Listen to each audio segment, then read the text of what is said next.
तो यार अब हम करते हैं, हमारे पास है 20 साल के पुराने लेटेस्ट सारे क्वेश्चन पेपर्स, जो कि हम आपको स्टेप बाय स्टेप अच्छे से आपको एक्सप्लेन करेंगे। और ये रहे आपके अच्छे वाले नोट्स। तो हम टाइम ना वेस्ट करते, जल्दी स्टार्ट करते हैं हमारा इलेक्ट्रोस्टैटिक्स। ठीक है,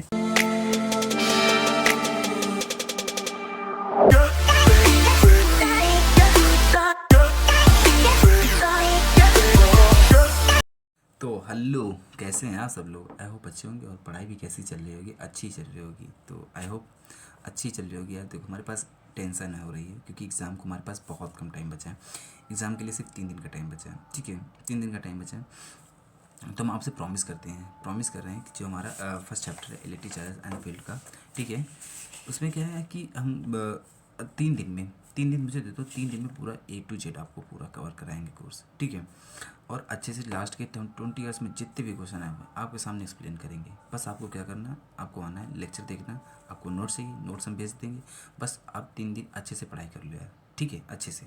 ठीक है, हमारा जो फर्स्ट चैप्टर वो 3 पार्ट में डिवाइड है। पहला क्या है, इलेक्ट्रिक चार्ज के बारे में, फिर इलेक्ट्रिक फील्ड के बारे में, फिर उसके बाद फ्लक्स के बारे में पढ़ना है। ठीक है, उसके बाद इलेक्ट्रिक चार्ज में हमें इलेक्ट्रिक चार्ज में कंजर्वेशन ऑफ कूलम्ब्स लॉ और इसके फिर कंजर्वेशन लॉ, फिर उसके बाद फिर क्या आता है, फिर Coulomb's law, force between two point charges, फिर कूलम्ब्स लॉ पढ़ना है, फिर force between the multiple charges ये पढ़ना है, फिर सुपर पोजिशन मल्टीपल चार्ज, फिर कंटिन्यूस चार्ज डिस्ट्रीब्यूशन ये पढ़ना है फर्स्ट पार्ट में।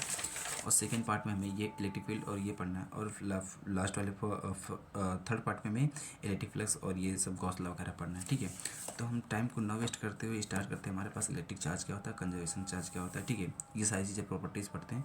हाँ, एक और आपको बता दें कि जो मेरे पास ये नोट्स हैं, ठीक है, ये लास्ट के 20 ईयर्स के जो मेरे पास ये नोट्स हैं, ठीक है, ये सारे के सारा पूरा चैप्टर, ठीक है, ये मैं जब अपने में KB में पढ़ता होता, KB का मैं स्टूडेंट था, तो वहाँ पे मुझे ये नोट्स दिए गए थे। ठीक है, लास्ट के 20 साल पुराने क्वेश्चन पेपर। ठीक है, ये जितना भी था मैं ठीक है 2020 में था, तब का पूरा ये 2020 में सारे क्वेश्चन पेपर दिए गए थे। ठीक है, अच्छा, और दूसरी बात ये है, जो हमारे नोट्स हैं ये वाले, ठीक है, ये नोट्स मैं जिसमें एक्सप्लेन करूँगा, और ये जिसमें जो दूसरे नोट्स हैं ये अलग पांडे, ये क्या नोट्स मेरे अलग पांडे सर के हैं, जिससे जब मैं JEE की प्रिपरेशन कर रहा था तब मैंने नोट्स बनाया था। ठीक है, अच्छा, और दूसरी बात क्या है कि दूसरी बात ये है कि दूसरे शॉर्ट नोट्स ये हैं हमारे पास। ठीक है, हम दोनों को एक्सप्लेन करेंगे, तो टाइम को ना वेस्ट करते हुए एक्सप्लेन करते हैं। हम फर्स्ट चैप्टर फर्स्ट टॉपिक पढ़ते हैं, इलेक्ट्रिक चार्ज क्या होता है। सबसे पहले चार्ज के बारे में बात करते हैं। तो क्या होता है, charge is a intrinsic property of matter. Charge कैसी प्रॉपर्टी है, इंट्रिंसिक प्रॉपर्टी है। इंट्रिंसिक प्रॉपर्टी का मतलब होता है कि ये चार्ज की लास्ट प्रॉपर्टी है। क्या होता है, किसी भी क्या बोलते हैं, किसी को लास्ट प्रॉपर्टी बोलते हैं। लास्ट प्रॉपर्टी बोलते हैं, आप इस पर ज़्यादा रिसर्च नहीं कर सकते हो। सबसे लास्ट प्रॉपर्टी, सबसे लास्ट प्रॉपर्टी, तो इसको क्या, चार्ज हमारी क्या होती है, इंट्रिंसिक प्रॉपर्टी होती है।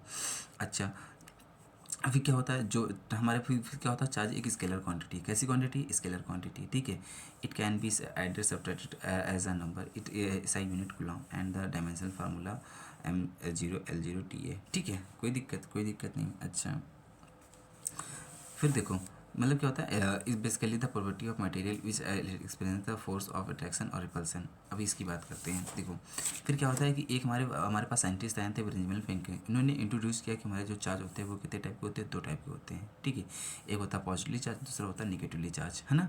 अच्छा, फिर क्या होता है कि हमारे पास जो चार्ज होते हैं, एक प्रॉपर्टी होती है, क्या होता है, जो सेम टाइप के जो सेम इलेक्ट्रिकल साइन के, मतलब जो सेम टाइप के चार्ज होते हैं वो एक दूसरे को क्या करते हैं, रिपेल करते हैं।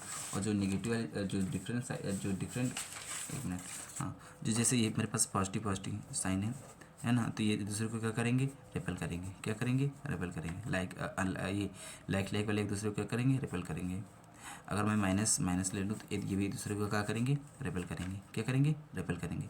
अगर यहाँ पे मैं अपोजिट ले लूँ, एक प्लस ले लूँ, एक माइनस ले लूँ, तो ये दूसरे को क्या करेंगे, अट्रैक्ट करेंगे। क्या करेंगे, अट्रैक्ट करेंगे। ठीक है, ये एक प्लस ले लूँ, दूसरा तो ये क्या करेंगे, एक दूसरे को अट्रैक्ट करेंगे। क्या करेंगे, अट्रैक्ट करेंगे। ठीक है, ये बात समझ में नहीं है यार, बताओ पक्का। ठीक है, फिर बात आती है कि चार्ज और मास में क्या क्या क्या रिलेशन है। ठीक है, जो हमारा चार्ज होता है, चार्ज क्या होता है, पॉजिटिव और नेगेटिव। देखो, चार्ज जो होता है मे भी हमारी क्या इंट्रिंसिक प्रॉपर्टी है, और हमारा जो मास होता है ये भी हमारा इंट्रिंसिक प्रॉपर्टी क्या होता है। ठीक है, मतलब इसकी लास्ट प्रॉपर्टी है, इससे ज़्यादा तुम आगे रिसर्च नहीं कर सकते हो, हाँ ये है क्या। ठीक है, तो हमारा जो चार्ज है वो क्या है, चार्ज पॉजिटिव और नेगेटिव दोनों हो सकता है। और जो हमारा मास होता है वो क्या होता है, ओनली पॉजिटिव होता है।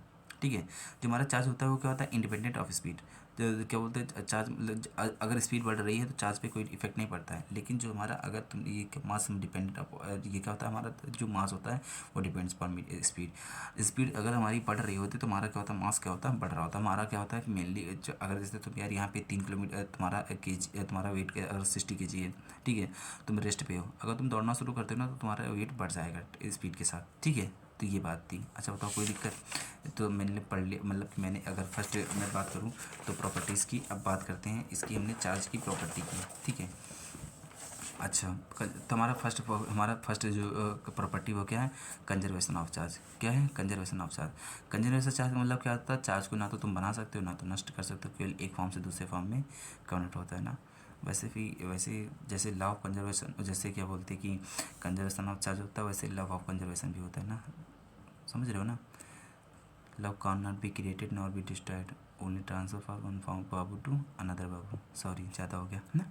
तो चलते हैं। तो क्या होता है कि समझ रहे हो ना यार थोड़ा सा। अब देखो, अब क्या होता है कि हमारा जो दूसरी डिफिनेशन क्या होती है, the total charge of the isolated system is constant. क्या होता है, हमारा जो चार्ज होता है आइसोलेटेड सिस्टम में क्या होता है, वो हमेशा कांस्टेंट होता है। जैसे कि ये हमारे पास 5 1 + 5, ये हमारे पास Q1 चार्ज, Q2 चार्ज और Q3 चार्ज इक्वल टू क्या होता है, Q1 डैश, Q2 डैश और Q3 डैश। समझो की बात क्या है कि जैसे हमारे पास ये लच्चा हमारे पास ऐसे ये कोई सिस्टम है हमारे पास +3 कूलम, 1 कूलम और -2 कूलम। अच्छा हाँ, चार्ज की यूनिट क्या होती है, कूलम होती है। क्या होती है, यूनिट कूलम होती है। ये वाला आइसोलेटेड सिस्टम में था, तो यहाँ पे +2 कूलम, +3 कूलम। अगर मैं पूछूँ कि इस वाले में कितना चार्ज होगा, तो क्या होता है, पहले आइसोलेटेड सिस्टम को हम तीनों को ऐड कर लिया, ठीक है। उसके इक्वल टू हमने इक्वल टू लगा, साइन लगाया, उसके बाद इसके इन तीनों दोनों को ऐड कर लिया। यहाँ पे क्या लिख दिया, माइनस का क्यों लिख दिया, क्योंकि माइनस में चार्ज चाहिए था। इसको सॉल्व करने में चाहिए, इसको जो सॉल्व किया तो हमारे पास क्यों इक्वल टू कितना आ जाएगा, -3 आ गया। कितना आ गया, -3। हमारे पास कितना चार्ज होना चाहिए, -3 होना चाहिए, ठीक है। ये बात आप समझते हो, ठीक है। फिर अगला क्या होता है, quantization of charge. Quantization of charge का मतलब क्या होता है यार कि किसी चीज़ में कितना फिक्स्ड अमाउंट है, किसी चीज़ में कितना फिक्स्ड अमाउंट है। अब मैं तुमसे बात करूँ यार कि anything is a level of fixed amount, ठीक है। अगर मैं तुमसे बात करूँ कि तुम दुकान पे जाते हो तो दुकान पे बोलोगे कि भैया मुझे 1 पेन दो, 2 पेन दो, 3 पेन दो, 4 पेन दो, यही तो बोलोगे। ऐसा तो कभी नहीं बोलते हो ना कि मुझे डेढ़ पेन दो, 1.25 पेन दो, 8 पेन दो, ऐसा तो कभी नहीं बोलो। 8 8.5 पेन दो, ऐसे कभी नहीं बोलते हो ना। तो एक क्या होता है, एक आप क्या होता है कि एक कॉन्ट्राइज फॉर्म में आप बोलते हो ना।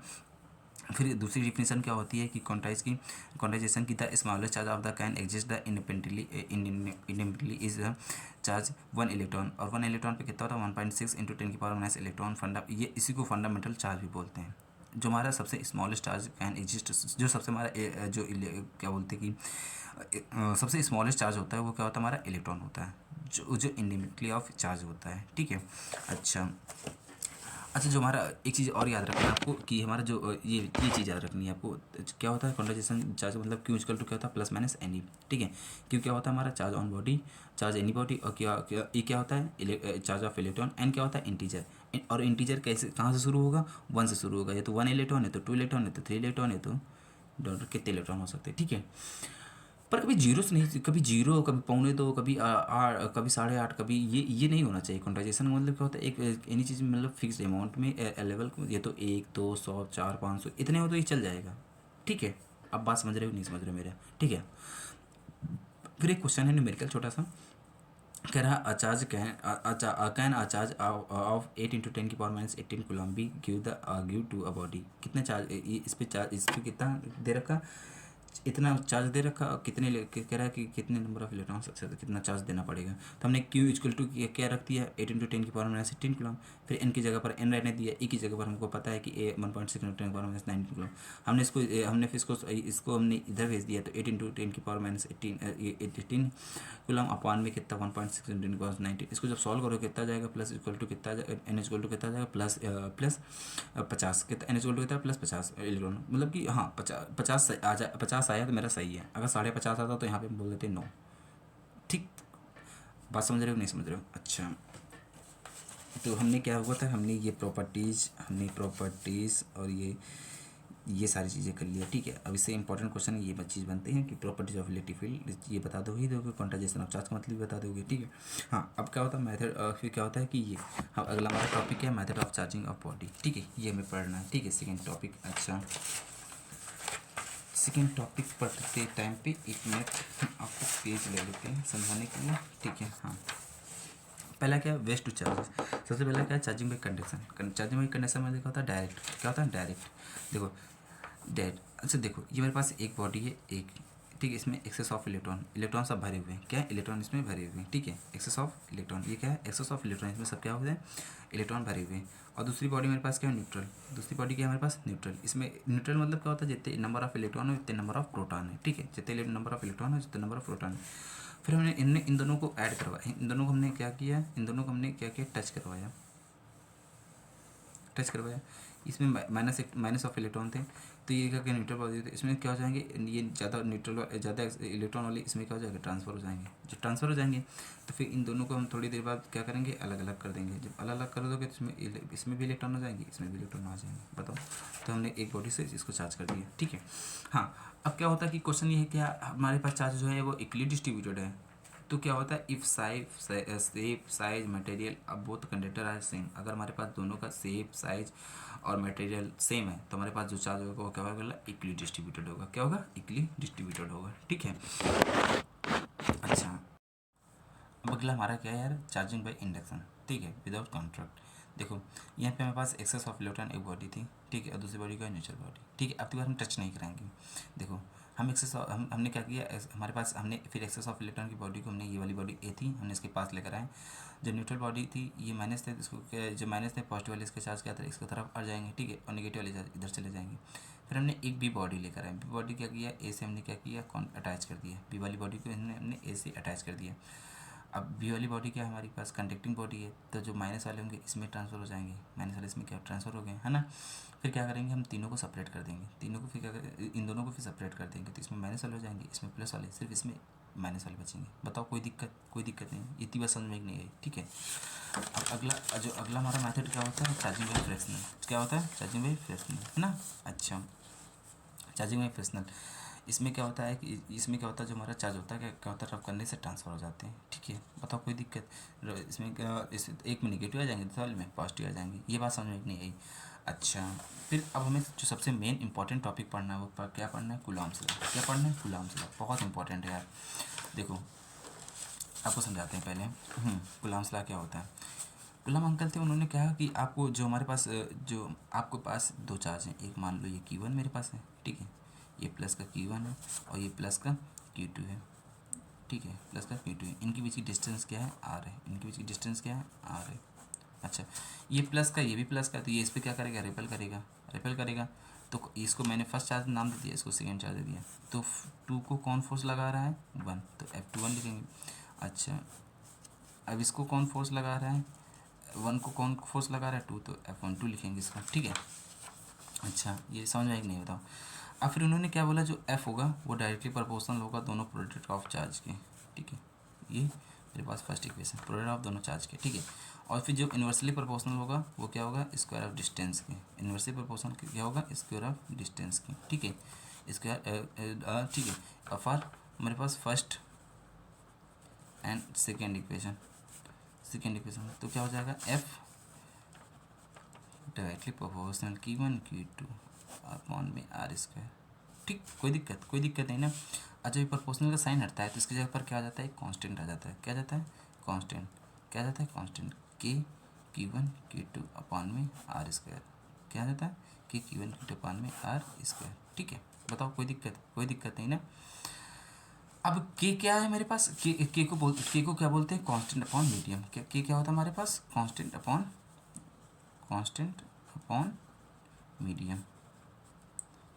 मीडियम, ठीक है।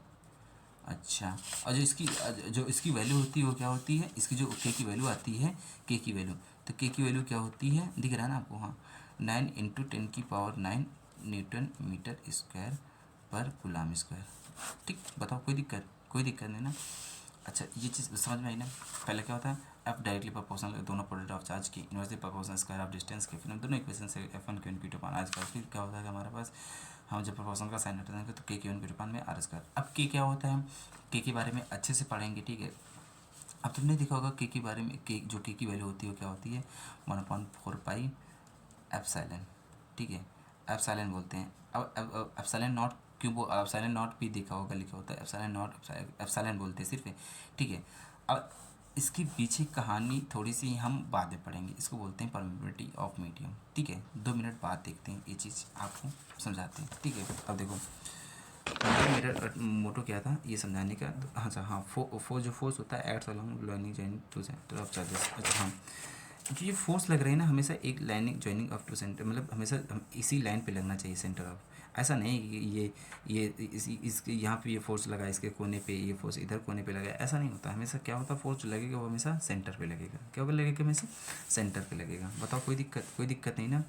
अच्छा, एफ क्या होता है, डिपेंड अपॉन मीडियम्स। एफ हमारा जो होता है वो क्या होता है, मीडियम पे डिपेंड करता है। ठीक है,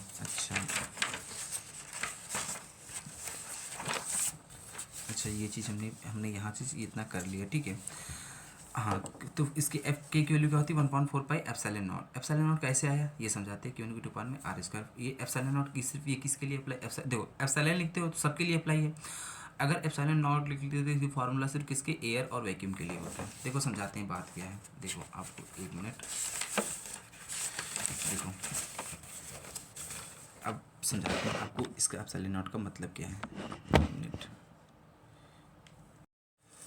हमारे पास एक टॉपिक है परमिटिव ऑफ रिलेटिव परमिटिव। क्या होता है, देखो मेरे पास ये Q1 चार्ज है, ये Q2 चार्ज है, इनके बीच डिस्टेंस क्या है R। तो हमारे पास जो फोर्स अभी हमने कूलम्ब लॉ में क्या पढ़ा, फोर्स इक्वल टू क्या होता है, K1 Q2 पावर में R स्क्वायर। ठीक है, अब K की वैल्यू क्या होती है, 1/4 pi epsilon Q1 Q2 power में R स्क्वायर। K का क्या होता है, डिपेंड अपॉन मीडियम। अच्छा, जो एप्सिलॉन है ना, एप्सिलॉन ये क्या होता है, प्रॉपर्टी ऑफ मीडियम। ये क्या होता है, property of medium. It's permits as the field to decrease the interaction of field of between two charges. ये मेरे पास Q1 चार्ज है ना, ये मेरे पास क्या है, मेरे पास 1 मिनट, हाँ जो मेरे पास ये दोनों चार्ज थे ना, Q1 और Q2 है ना, तो ये क्या करता है, ये परमिट्स, ये अलाउ करता है कि इन दोनों के बीच की रिलेटिव फील्ड को क्या करो, डिक्रीज कर दो। क्या करता है, इन दोनों फील्ड को क्या, देखो मेरे पास ये क्या आता है, मेरे पास Q1 चार्ज है और ये पास Q2 चार्ज है। तो ये परमिट्स ये अलाउ करता है इन दोनों की जो फील्ड है इंट्रैक्शन, इसको क्या कर दो, कम कर दो। क्या कर दो, कम कर दो। ठीक है, it permits as the field to decrease the interaction of field between charges. ठीक है, अच्छा अगर हमारा एप्सिलॉन एप्सिलॉन हमारा बढ़ेगा तो फोर्स हमारी क्या होगी, घटेगी। ठीक है, मिनिमम फॉर द वैक्यूम, सबसे ज़्यादा हमारी मिनिमम कहाँ होती है, वैक्यूम में होती है, जो उसको फ्री स्पेस में। ठीक है, अब देखो 1 मिनट इधर, हाँ ये दिख रहा है ना, हाँ देखो जो एप्सिलॉन होता है वो कहता है मिनिमम आई ना वैक्यूम, फ्री मिनिमम कहाँ पे होता है, वैक्यूम में या फ्री स्पेस में या एयर में। ठीक है, एयर में देखो यार, एयर एनसीईआरटी ने एयर को मान लिया क्या, एयर में लेकिन मॉलिक्यूल वगैरह होते हैं तो हम इतना वो नहीं बोल सकते हैं, बट हाँ जो हमारी एनसीईआरटी ने माना वही मानते हैं, तो इसको बोलते हैं एप्सिलॉन नॉट लिख लेते हैं। ठीक है, और जो फोर्स होगी वो क्या होगी, हमारी मैक्सिमम होगी वैक्यूम में। ठीक है, तो जो हमारा जो हमारा परमिटिव जो हमारा एप्सिलॉन मीडियम होगा वो हमेशा क्या होता है, किससे ग्रेटर देन होगा, 0 से। जो हमारा फोर्स मीडियम होता है एफ नॉट से। इसको क्या कहते हैं, एप्सिलॉन नॉट, इसको क्या बोलते हैं, फोर्स नॉट। ये इसको फोर्स पर ये हमारे मीडियम के लिए होता है, ये विदाउट, देखो हमारा एफ नॉट क्या, इसको क्या लिखते हैं, मैक्सिमम। जो हमारा फोर्स होगा वो वैक्यूम के लिए क्या होगा, मैक्सिमम, तो हम लिखेंगे एफ नॉट। इसको तो हमारा एफ नॉट क्या होगा, ग्रेटर देन होगा एफ मीडियम से। ठीक है, एफ मीडियम से। ठीक है, एफ ग्रेटर देन होगा, देख मिनट दिख रहा है ना, एफ जो हमारा एफ नॉट होगा वो ग्रेटर देन किसका होगा, एफ मीडियम से। लेकिन हमारा जो एप्सिलॉन मीडियम होगा वो ग्रेटर देन होगा एप्सिलॉन नॉट से। ठीक, जो एप्सिलॉन नॉट की वैल्यू होती है वो क्या होती है, 8.5 × 10⁻⁻12 कूलम्ब स्क्वायर पर न्यूटन मीटर स्क्वायर। बताओ कोई दिक्कत नहीं ना। तो एप्सिलॉन नॉट का जो फंडा था वो समझ में आ गया कि नहीं आ गया, बताओ कोई दिक्कत नहीं ना। अच्छा, अब हमारा जो दूसरा सबसे इंपॉर्टेंट जो हमारा टॉपिक बनता है वो क्या आता है, Coulomb's law of vector form में लिखो। Coulomb's law of vector form में लिखो। अच्छा, तो हम आपको समझाते हैं कि वेक्टर फॉर्म में कैसे लिखते हैं कूलम्ब्स लॉ को। देखो देखो देखो मेरे पास एक Q1 Coulomb's law in vector form. देखो एक मेरे पास ये पहला चार्ज Q1 है, ठीक है, और मेरे पास ये क्या चार्ज कौन सा है, Q2 चार्ज है। इनके बीच की डिस्टेंस क्या हमने मान लिया, मॉड आर। क्या मान लिया, मॉड आर। ये मेरे पास पहला चार्ज था, ये मेरे पास दूसरा चार्ज था। ठीक है, दूसरा चार्ज था। इस पर फोर्स कौन सा लगाया, F21 से, क्योंकि फोर्स कौन लगा रहा है, पहला वाला। ठीक है, अच्छा इसमें क्या हो जाएगा, F है ना, और फोर्स कौन लगा रहा है, 2, तो F12 हो जाएगा, है ना। कोई दिक्कत नहीं ना। अच्छा तुम इसको देखो, फर्स्ट से अगर तुम इसके देखो एरिया, इसके वेक्टर कितने हुए, 2, एक 1 से 2 और दूसरे 2 से 1, है ना। तो हम इसको देखो, अगर हम फर्स्ट से यहाँ से चलें यहाँ पे, तो इसको क्या लिख सकते हो, फाइनल माइनस इनिशियल, तुम कितना हो जाएगा, R2 माइनस R1, ठीक है, मॉड। कोई दिक्कत। अच्छा 2 से 1 आए, इधर से इधर इधर आए तो इसको क्या ले सकते हो, R1 vector minus R2 vector, mod में। कोई दिक्कत नहीं ना, कोई दिक्कत नहीं। अच्छा अभी तुमने क्या पढ़ा था कि, अच्छा अब एक चीज़ ये जान लो कि यूनिट वेक्टर क्या होता है। ये आर कैप, यूनिट वेक्टर को हम लिखते हैं वेक्टर आर अपॉन में मॉड आर। ये चीज़ आपको याद रखना पड़ेगा, ठीक है। अगर 11th में सबको याद हो गया है, आर यूनिट वेक्टर क्या होता है, वेक्टर आर लिखते हैं, उसके मॉड से उसको करते हैं डिवाइड कराते हैं, ठीक है। अच्छा तो इनके बीच में फोर्स क्या होगी, हमारी फोर्स क्या हो जाएगी, के Q1 K2 अपॉन में मॉड आर का स्क्वायर, मॉड आर स्क्वायर, भाई मॉड लिया था, मॉड आर स्क्वायर हो गया, ठीक है। अच्छा अब हमें क्या चाहिए, हमें चाहिए वेक्टर्स में लेना, वेक्टर फॉर्म लिखना। कितना हो जाएगा, आर कैप, कितना हो जाएगा, आर कैप, है ना, आर कैप। अच्छा ये चीज़ आ गई ना। आप सपोज हमें F12 के लिए लिखना है, पहले के लिए F12 के लिए, तो कितना हो जाएगा, के Q1 Q2 अपॉन में मॉड आर का स्क्वायर, और ये कितना 1 2 के लिए, कितना 1 से 2 के लिए कितना हो जाएगा, 1 से 2 के लिए कितना हो जाएगा, R1 vector minus R2 vector, और उसका क्या हो जाएगा, कैप। क्या लग जाएगा, कैप, क्या लग जाएगा, कैप, है ना, ठीक है। कैप लग गया। अच्छा जब कैप लगता है, तो कैप लगने के पास का मैंने कहा कैप लगता है तो उसका आर वेक्टर, उसके मॉड से क्या करो, उसको डिवाइड करो, ठीक है, उसके मॉड से उसको डिवाइड करो। तो F12 इक्वल टू कितना हो जाएगा, के Q1 Q2 अपॉन में मॉड आर स्क्वायर, ये कितना हो जाएगा, R vector R1 vector minus R2 vector, उसकी मॉड, उसका मॉड लिख दो, R1 vector minus R2 vector. बताओ कोई दिक्कत नहीं ना। अच्छा मुझे एक चीज़ ये बताओ यार, R12 ये और मॉड आर और ये R2 माइनस, ये तीनों की डिस्टेंस क्या है, सेम ही तो है। ये डिस्टेंस डिस्टेंस तीनों की सेम ही है, चाहे R2 माइनस R1, ये मॉड आर, ये R1 माइनस R2 वेक्टर, ये तीनों की डिस्टेंस क्या है, सेम है। तो इसकी जगह पर क्या लिख सकते हो, F12 क्या हो जाएगा, के Q1 K2 R1 minus R2 vector, ठीक है। और कितना हो जाएगा, ये सेम है, तो क्या लिख सकते हो, और ये इसको क्या लिख सकते हो, R1 vector minus R2 vector का क्यूब, क्या लिख सकते हो, क्यूब। बताओ कोई दिक्कत नहीं ना, बताओ कोई दिक्कत नहीं। याद करने का तरीका, अगर 1 से 2 चलते हो तो कितना 1 और 2 यहाँ पे होना चाहिए, 1 और 2 यहाँ होना चाहिए, याद करने नहीं फिर भी समझ जाते हो, ठीक है। अच्छा अगर मैं तुमसे पूछूं कि 2 और 1 का कितना हो जाएगा, तो सिर्फ कुछ नहीं करना, बस इनकी सेम टू सेम यही करते हुए आना है, और यहाँ पे बस क्या होता है, इन दोनों को चेंज कर देना, क्या हो जाएगा, R2 माइनस R1 अपॉन में मॉड R2 माइनस R1 का क्यूब। बताओ आ गए ना दोनों आपके पास, समझ में आई नहीं आया, तो ये इसका क्या हो गया, वेक्टर फॉर्म। क्या इसका होगा, वेक्टर फॉर्म। आई होप समझ में आया होगा पूरा। बताओ कोई दिक्कत, किसी टाइप की दिक्कत, कोई दिक्कत नहीं ना। अच्छा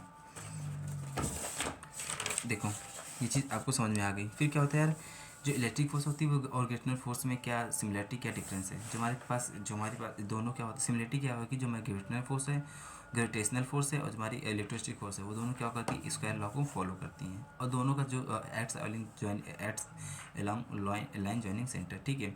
अच्छा फिर इनके बीच डिफरेंस क्या है, जो हमारा इलेक्ट्रोस्टैटिक फोर्स होता है रिपल्सिव एज वेल अट्रैक्टिव होता है, और जो हमारा ग्रेविटेशनल फोर्स होता है हमेशा कैसा होता है, अट्रैक्टिव होता है, ठीक है। जो हमारा ग्रेविटेशनल फोर्स होता है इंडिपेंडेंट ऑफ मीडियम होता है, और जो हमारा इलेक्ट्रोस्टैटिक फोर्स होता है डिपेंडेंट अपॉन मीडियम होता है, ठीक है। अच्छा जो हमारा इलेक्ट्रोस्टैटिक फोर्स होता है क्या होता है, वेरी लार्ज फोर्स होता है। जो हमारा ग्रेविटेशनल फोर्स होता है क्या होता है, वेरी स्मॉल फोर्स होता है। अच्छा ये बात समझ में आई नहीं। अब यार देखो दूसरा पॉइंट क्या है, कि दूसरा जो पेपर में पूछ सकते हैं क्या है, कि लिमिटेशन ऑफ कूलम्ब्स लॉ, क्या लिमिटेशन ऑफ कूलम्ब्स लॉ के। तो सबसे पहला लिमिटेशन ये है कि एक्सटेंडेड चार्ज भी आप कूलम्ब्स लॉ नहीं लगा सकते हो। यार देखो बड़े चार्ज भी आप कूलम्ब्स लॉ नहीं लगा सकते। कूलम्ब्स लॉ सिर्फ वैलिड है सिर्फ पॉइंट चार्ज के लिए, ठीक है। वैलिड सिर्फ जो कूलम्ब्स लॉ है सिर्फ किसके लिए वैलिड है, पॉइंट चार्ज के लिए वैलिड है। अच्छा फिर दूसरी बात क्या होती है, दूसरी बात देखो दूसरी बात क्या होती है, बोथ चार्जेस एट रेस्ट। अगर बोथ चार्जेस तुम्हारे रेस्ट है then the Coulomb's law are valid, तब कूलम्ब्स लॉ क्या है, वैलिड है।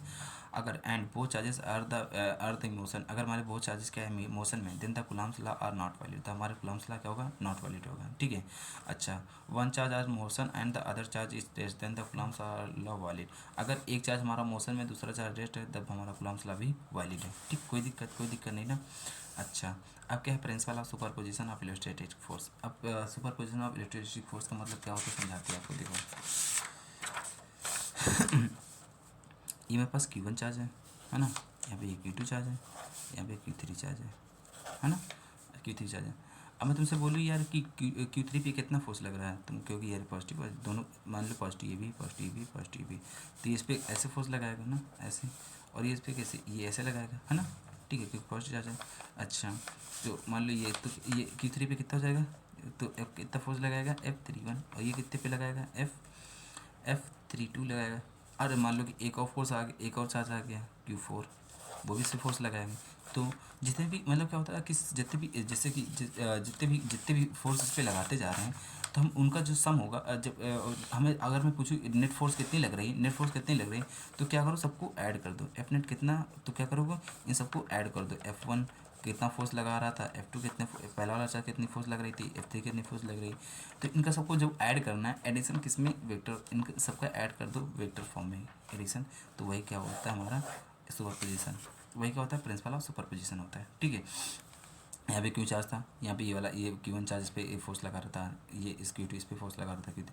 अब क्या करना, अब नेट चाहिए तो हमें क्या करना, इन सबका हमारा क्या करो, इन सबका वेक्टर एडिशन कर दो, ठीक, वेक्टर एडिशन कर दो, ठीक है, हमारे पास प्रिंसिपल ऑफ सुपरपोजिशन समाप्त होता है, ठीक है।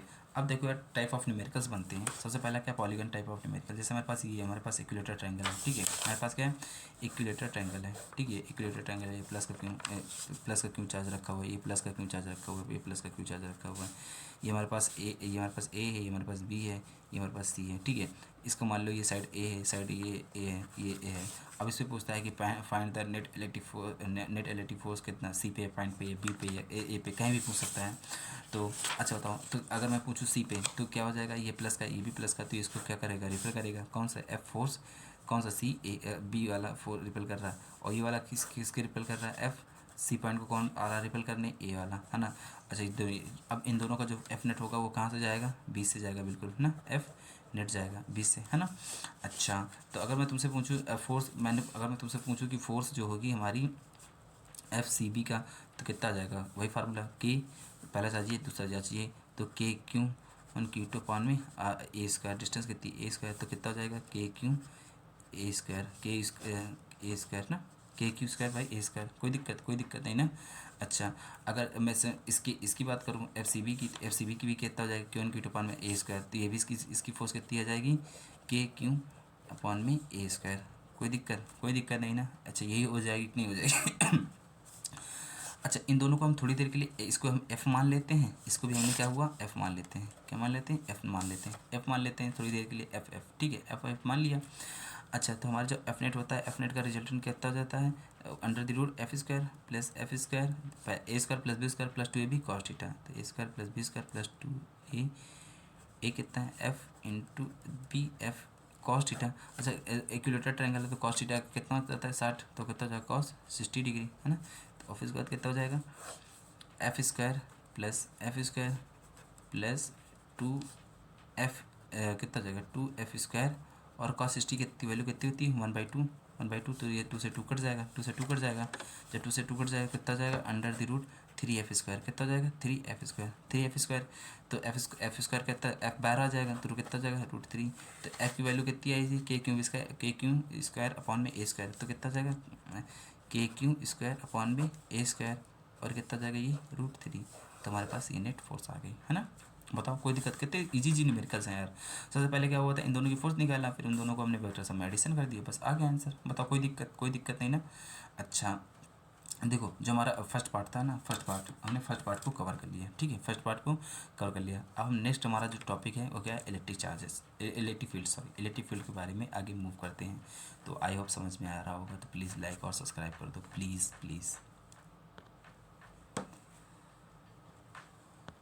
यार अब क्या है कि हमारा जो यार समझो देखो, हमारा जो चैप्टर था वो 3 पार्ट में डिवाइड है ना। 3 पार्ट में डिवाइड, एक है इलेक्ट्रिक चार्ज, उसके बाद कंजर्वेशन चार्ज, कूलॉम चार्ज और पॉइंट चार्ज, ये force of reflection, multiple charge, superposition और ये कॉन्टिन्यूस चार्ज डिस्ट्रीब्यूशन। तो ये फर्स्ट पार्ट हमने कंप्लीट कर लिया, ठीक है। अब हमारा दूसरा जो दूसरा पार्ट हो गया इलेक्ट्रिक फील्ड, फिर electric field due to point charge, फिर electric field lines, electric field dipole, electric field due to dipole, एक torque on a dipole and uniform electric field, और दूसरा है फिर लास्ट वाले में इलेक्ट्रिक फील्ड लाइंस, ठीक है। अच्छा यार ये मेरा क्या है सेकेंड टॉपिक है, ठीक है। अब से हम टॉपिक टाइम को ना वेस्ट करते हुए सबसे पढ़ते हैं कि इलेक्ट्रिक फील्ड लाइंस क्या होती है, ठीक है। इलेक्ट्रिक फील्ड क्या होती है, देखिए यार मेरे पास ये जैसे ये चार्ज है, ठीक है, ये मेरे पास क्या है, ये पॉजिटिव चार्ज रखा, ये पॉजिटिव चार्ज है मेरे पास, ठीक है, पॉजिटिव चार्ज है। हमने यहाँ पे एक टेस्ट चार्ज को लेकर आए इसके पास में। जब हमने इसको टेस्ट चार्ज को इसके पास लेकर आया तो हमने देखा इसके ऊपर एक फोर्स लग रहा है। क्या कर रहा है, इसके ऊपर एक फोर्स लग रहा है बाहर की तरफ। अच्छा तो मैंने कहा अच्छा टेस्ट चार्ज को यहाँ पे रखते हैं, तो यहाँ पर भी देखा गया तो इसके ऊपर क्या लग रहा है, एक फोर्स लग रहा है बाहर की तरफ। फिर हमने क्या किया, टेस्ट चार्ज को यहाँ पे रखा तो यहाँ पे भी देखा उसके ऊपर एक फोर्स लग रहा है बाहर की तरफ, ठीक है। फिर यहाँ पे टेस्ट चार्ज को रखा तो यहाँ भी इसके ऊपर फोर्स लग रहा है बाहर की तरफ। तो हमने जब पॉजिटिव चार्ज को रखा तो हमने उसमें देखा जो हमारी इलेक्ट्रिक फील्ड आ रही थी बाहर की तरफ, बाहर की तरफ एक फोर्स लग रहा था, ठीक है। और ये जो क्यू नॉट होता है इसको बोलते हैं टेस्ट चार्ज। क्या बोलते हैं इसको, टेस्ट चार्ज। क्या बोलते हैं इसको, टेस्ट चार्ज, ठीक है। अच्छा अब बात समझो यार मेरी, देखो दुनिया में ये जो टेस्ट चार्ज होता है, ठीक है, ये ना इलेक्ट्रिक फील्ड को अपने चारों तरफ इलेक्ट्रिक फील्ड को जनरेट नहीं करता है। बट कोई भी पॉजिटिव चार्ज होता है या नेगेटिव चार्ज होता है वो अपने चारों तरफ एक इलेक्ट्रिक फील्ड को जनरेट करता है, ठीक है, अपने चारों तरफ एक इलेक्ट्रिक फील्ड को जनरेट करता है। उस इलेक्ट्रिक फील्ड में अगर कोई भी दूसरा चार्ज आता है तो उस पर एक फोर्स लगता है। क्या लगता है, उस पर एक फोर्स लगता है, ठीक है। अब देखो उसी को इलेक्ट्रिक फोर्स कहते हैं। देखो आ पॉजिटिव चार्ज और negative charge is said to be create its field around itself. कोई भी पॉजिटिव चार्ज होता है, नेगेटिव चार्ज होता है, वो अपने चारों तरफ इलेक्ट्रिक फील्ड को जनरेट करता है, ठीक है। Thus the space around thus the space around a charge which the another charge particle experience of force, जो मैंने समझाया, ठीक है, is said to be have the electric field in it, ठीक। अभी पॉजिटिव चार्ज है, पॉजिटिव चार्ज में रखा तो हमने यहाँ पे डिस्चार्ज को रखा तो उस पर देखा एक फोर्स लग रहा था। क्या फोर्स लग रहा था, जो कि away from positive charge, away बाहर, ठीक है। अच्छा जिसमें जो हमारी जो इलेक्ट्रिक फील्ड होती है वो क्या होती है, रेडियली आउटवर्ड, बाहर की तरफ इलेक्ट्रिक फील्ड होती है, ठीक है। और जो हमारा डिस्चार्ज होता है वो क्या होता है, वेरी स्मॉल चार्ज होता है, ठीक है। वो क्या करता है, it does not create any field, वो क्या करता है अपने चारों तरफ इलेक्ट्रिक किसी भी टाइप की इलेक्ट्रिक फील्ड को जनरेट नहीं करता है। हाँ तो फिर क्या होता है, दूसरी बात क्या होता है, every charge create as electric field in the space around itself. कोई भी पॉजिटिव चार्ज होता है या नेगेटिव चार्ज होता है वो क्या करता है, अपनी चारों तरफ इलेक्ट्रिक फील्ड को जनरेट करता है, ठीक है। अच्छा ये बात समझ में आई नहीं, बताओ कोई दिक्कत है यार, कोई दिक्कत नहीं ना।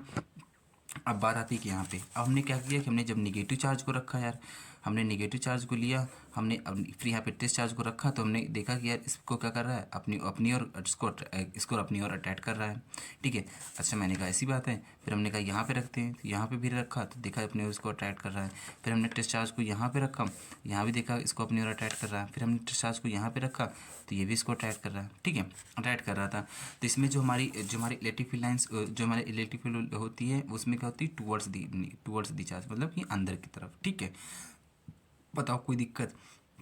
हाँ अब दूसरा क्या है, तो इलेक्ट्रिक फील्ड से स्टैंड टिल इन्फिनिटी। बात क्या है यार, जैसे कि यहाँ पे इलेक्ट्रिक फील्ड में मैंने ये बनाया, ठीक है, ये बना दिया, ये बना दिया, ये बनाया। अच्छा ये इलेक्ट्रिक फील्ड बनाया तो क्या यार ये यहीं पे जाके खत्म, ये यहीं से इलेक्ट्रिक फील्ड खत्म हो जाती है, ऐसा नहीं है। ये इलेक्ट्रिक फील्ड ना इन्फानाइट में जाके खत्म होती हैं, कहाँ पे, इन्फानाइट पे।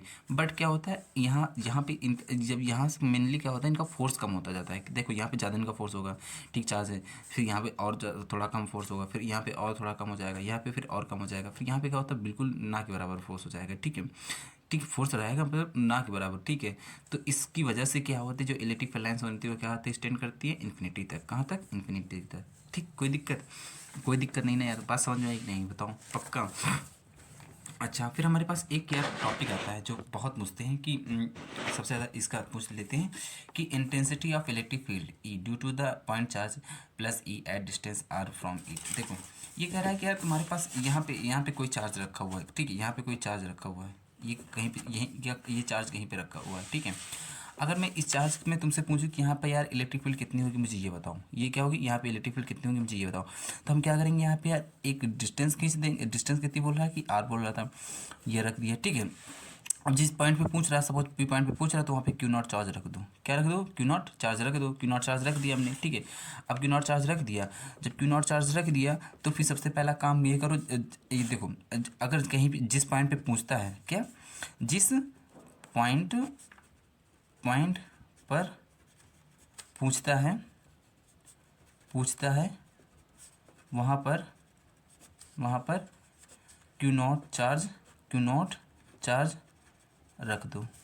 क्या करो, रख दो, ठीक है, रख दो। क्या करो, क्यू नॉट चार्ज वहाँ पे रख दो। तो हमने यहाँ पे क्यू नॉट चार्ज रख दिया। फिर सेकेंड पार्ट में ये बोलता है, फिर आफ्टर इलेक्ट्रिक फील्ड का फार्मूला क्या होता है, फोर्स अपॉन में फोर्स, जितनी फोर्स लग रही थी उससे क्यू नॉट चार्ज से डिवाइड कर दो, ठीक। सिर्फ इतना करना है। देखो कैसे, ये फोर्स कितनी है, अच्छा इसके बीच में फोर्स में बताऊँ तो फोर्स कितना हो जाएगा, के, और ये के Q1, ये Q2, डिस्टेंस आर स्क्वायर, ये आ गया है ना, ये आ गया, ठीक है।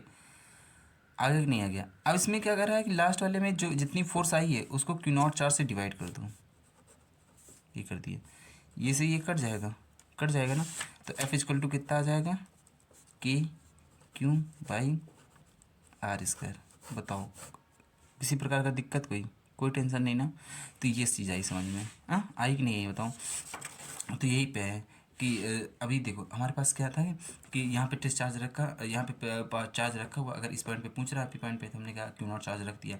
एक टेस्ट चार्ज को क्यू नॉट वहाँ पे रख दो। फिर उसके बाद कहो force on test charge upon में टोटल चार्ज, ठीक है।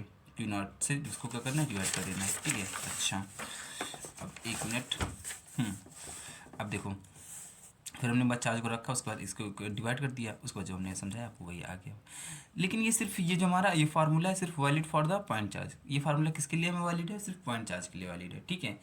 अच्छा इसका हम वेक्टर फॉर्म का बात करें, वेक्टर फॉर्म कैसे लिखोगे इसका वेक्टर फॉर्म कैसे लिखते हैं, देखो इसका वेक्टर फॉर्म कैसे लिखते हैं। हमने यहाँ पे हमने के क्यू बाई आर स्क्वायर आया, तो आर वेक्टर लाने के लिए हम क्या करेंगे, कैपिटल आर कैप लगा दिया। अच्छा तो क्या होता है, K Q by are square R cap, तो फिर क्या हो जाएगा, हम जानते हैं जब आर कैप का मतलब क्या होता है, वेक्टर आर अपॉन में मॉड आर। तो हमने क्या किया, वेक्टर आर लिखा, उसके बाद मॉड आर। तो इन दोनों को हमने क्या किया, ये देखो आर स्क्वायर है, ये आर है मॉड, तो क्या हो जाएगा आर क्यूब। तो K Q R vector upon में आर क्यूब। बताओ कोई दिक्कत नहीं ना। अब बताओ समझ में आएगी नहीं यार। तो यहाँ पे जो मेन कॉन्सेप्ट था कि इलेक्ट्रिक फील्ड क्या होती है और इलेक्ट्रिक फील्ड लाइंस क्या होती हैं, ठीक है। उसके बाद फिर ड्यू टू पॉइंट चार्ज की वजह से इलेक्ट्रिक फील्ड कितनी होगी, हमने ये भी पढ़ लिया, ठीक है। अच्छा अब यार यहाँ पे देखो, अब यहाँ पे क्या है कि अब हमारा नेक्स्ट टॉपिक क्या है, इलेक्ट्रिक फील्ड लाइंस। क्या है, इलेक्ट्रिक फील्ड लाइंस, ये पढ़ना है, ठीक है। इलेक्ट्रिक फील्ड लाइंस क्या होती हैं, अब देखो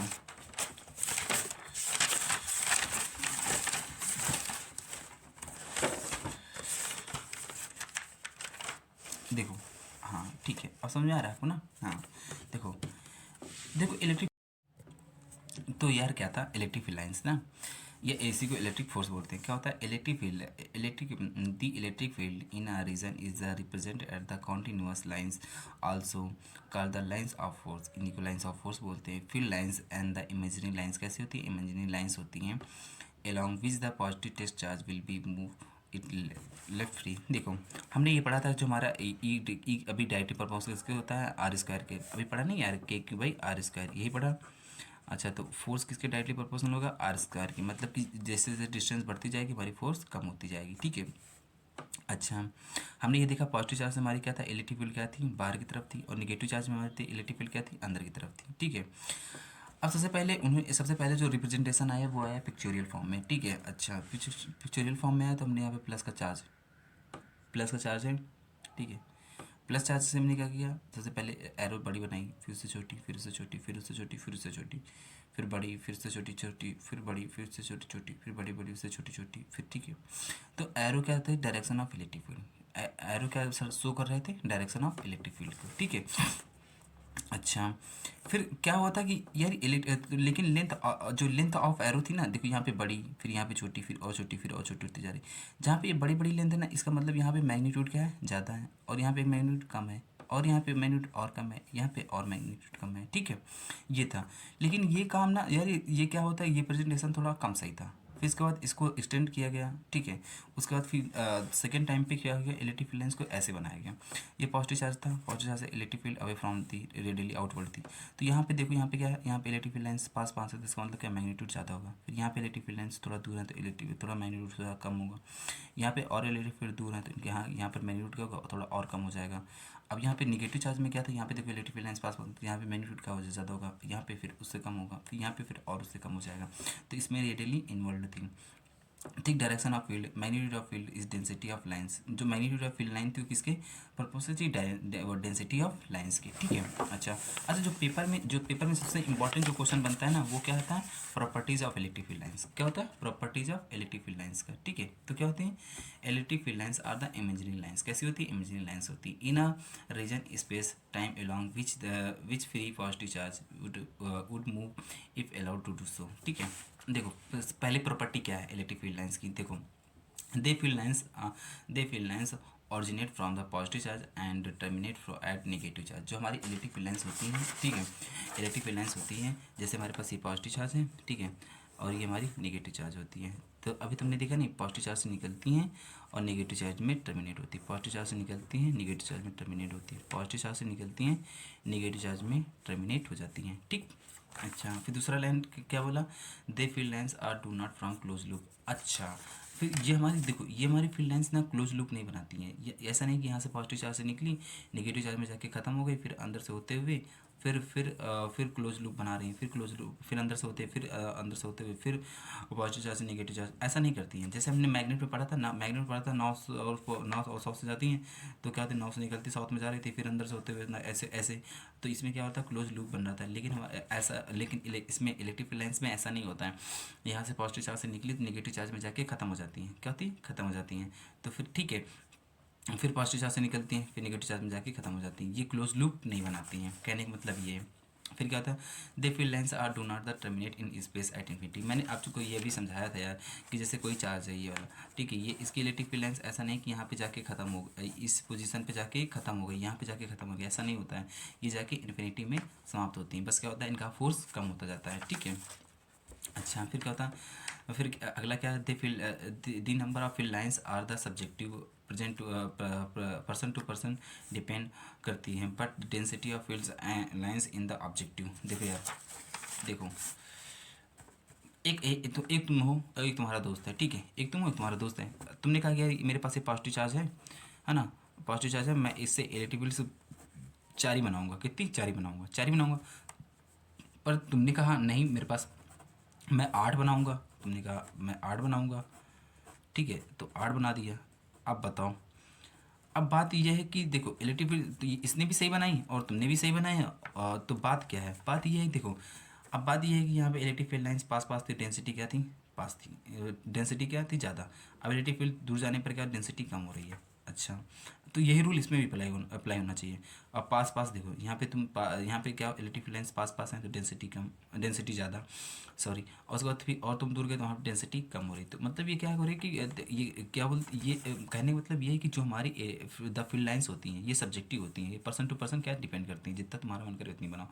बट जो डेंसिटी फील्ड लाइंस होती है वो ऑब्जेक्टिव होती है, सबके लिए अप्लाई होनी चाहिए, ठीक। अच्छा, फिर क्या होता है, the number of field lines are from two charge is directly proportional to magnitude of charge. अच्छा, तुम भाई भाई ये बात समझो, तुम हो, तुमने कहा कि मेरे पास प्लस का क्यों चार्ज है, मैं इससे सिर्फ 2 ही इलेक्ट्रिक फील्ड निकाल लूँगा, कितनी, सिर्फ 2 ही इलेक्ट्रिक फील्ड निकाल लूँगा। लेकिन अगर तुम्हारे पास प्लस का 2 क्यों आता चार्ज, ठीक है, प्लस का 2 क्यों चार्ज आ गया, तो आपको इसकी इलेक्ट्रिक फील्ड को दुगना करना पड़ेगा। क्या करना पड़ेगा, दुगना करना पड़ेगा, ठीक है। तो यही बात बोला कि the number of field lines is directly proportional to magnitude of charge के, ठीक है। अच्छा, the field lines are the symmetric about the lines of joining two charges, बिल्कुल सही।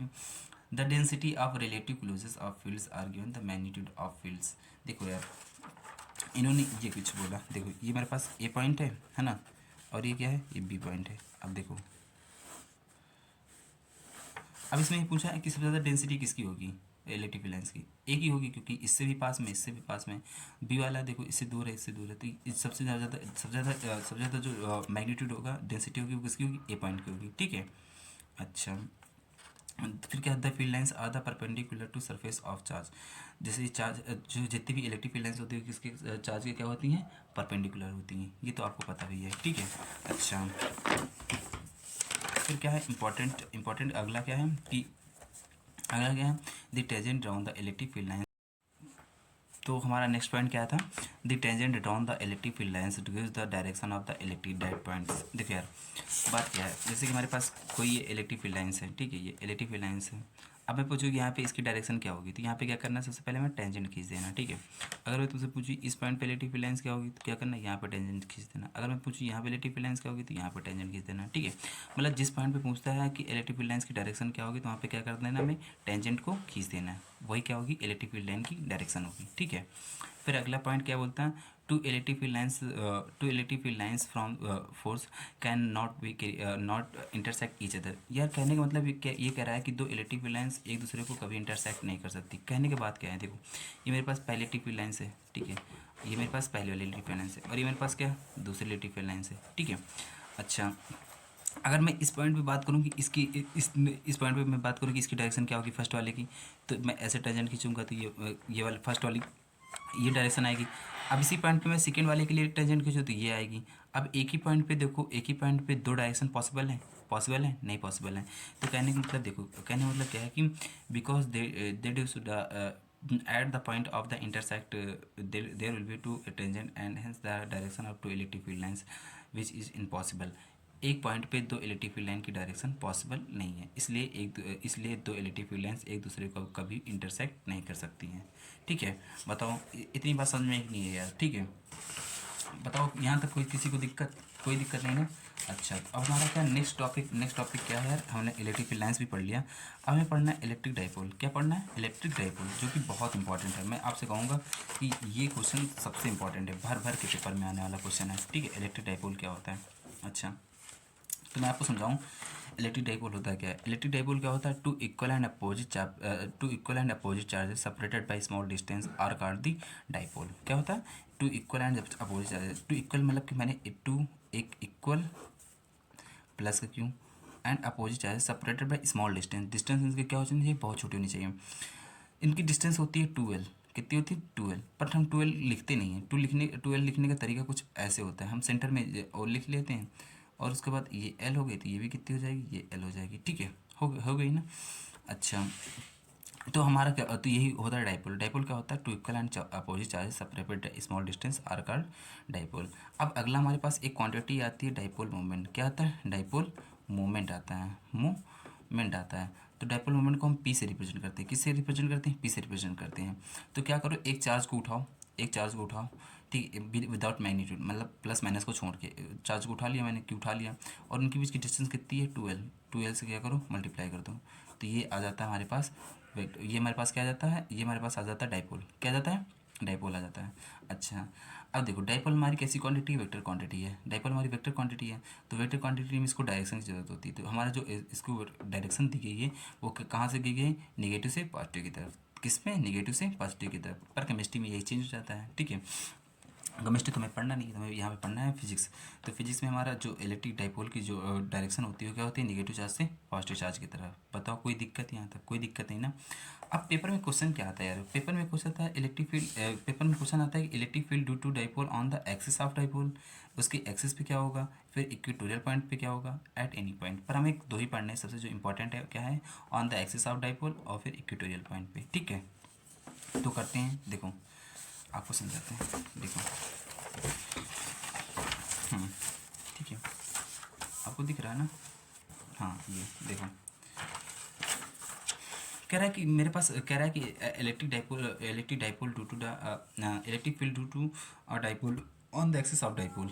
ठीक है, देखो मेरे पास ये चार्ज पहला माइनस क्यों, और ये क्या हो गया प्लस का क्यों।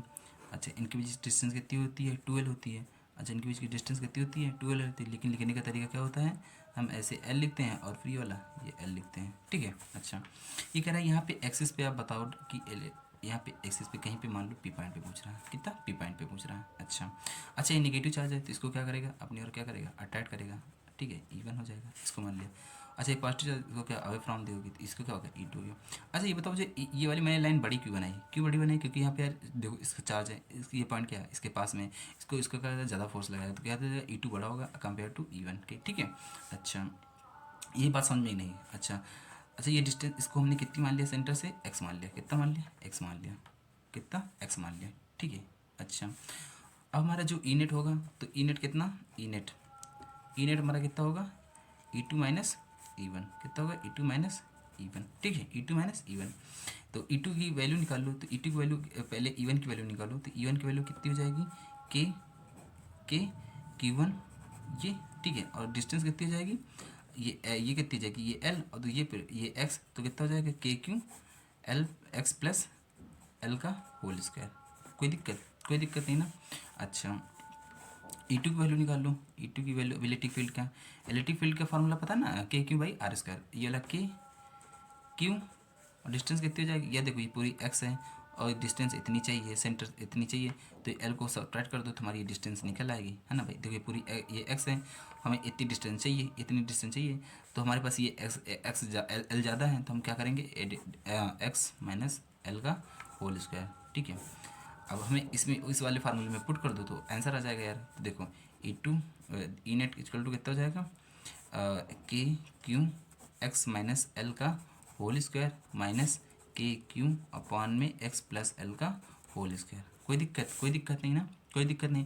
अब KQ क्या है, कॉमन है, तो KQ को हमने कॉमन ले लिया तो क्या आ जाएगा, KQ को कॉमन ले लिया तो कितना जाएगा, 1/x माइनस L का होल स्क्वायर, और कितना जाएगा 1/x प्लस L का होल स्क्वायर। बताओ कोई दिक्कत नहीं ना, यहाँ तक कोई दिक्कत नहीं ना। अच्छा हम क्या करेंगे फिर, अभी तुमको पता ना यार कि 1/2 जैसे प्लस 1/3, तो इसको सॉल्व कैसे करते हैं, इसको इधर मल्टीप्लाई कर देते 3, इसको इधर मल्टीप्लाई करते 2, फिर नीचे दोनों को मल्टीप्लाई कर दे 3 2 6। तो यही तो करते हैं ना। तो एक बार इसको इधर मल्टीप्लाई कर दोगे, देखो इसको जब इसको इधर मल्टीप्लाई करोगे तो कितना जाएगा, x प्लस एल का होल स्क्वायर, इधर इसको मल्टीप्लाई करोगे तो x माइनस एल का होल स्क्वायर, ठीक है, x माइनस एल का होल स्क्वायर। अच्छा x माइनस एल का होल स्क्वायर, तो उसके बाद तो क्या हो जाएगा, x माइनस, फिर नीचे क्या हो जाएगा, इन दोनों का मल्टीप्लाई, ठीक है।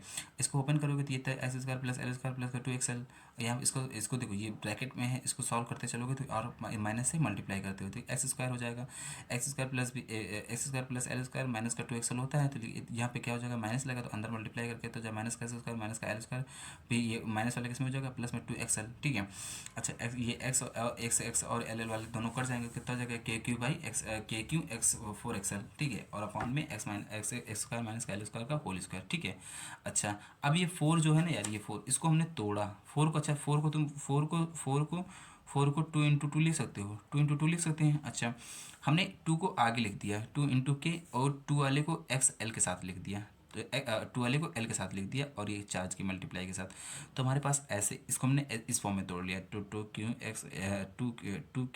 XL, ठीक है, इंटू x अपॉन में x square minus L square का होल स्क्वायर। देखो एक ब्रैकेट में प्लस बी, दूसरे ब्रैकेट में a माइनस बी का क्या लिख सकते हैं, a स्क्वायर माइनस का b स्क्वायर, ये लिख सकते हैं ना। तो 2KP x अपॉन में x स्क्वायर माइनस एल का होल स्क्वायर, ठीक है। अच्छा अब बताओ मुझे यार, तो इसको देखो, अब इसकी जगह Q into 2x, Q into 2L, इसकी जगह पर हमने P रख सकते हैं, नहीं रख सकते ये P, तो यहाँ पे हमने क्या रख दिया, 2KP x अपॉन में x स्क्वायर माइनस L का होल स्क्वायर। बताओ कोई दिक्कत नहीं ना।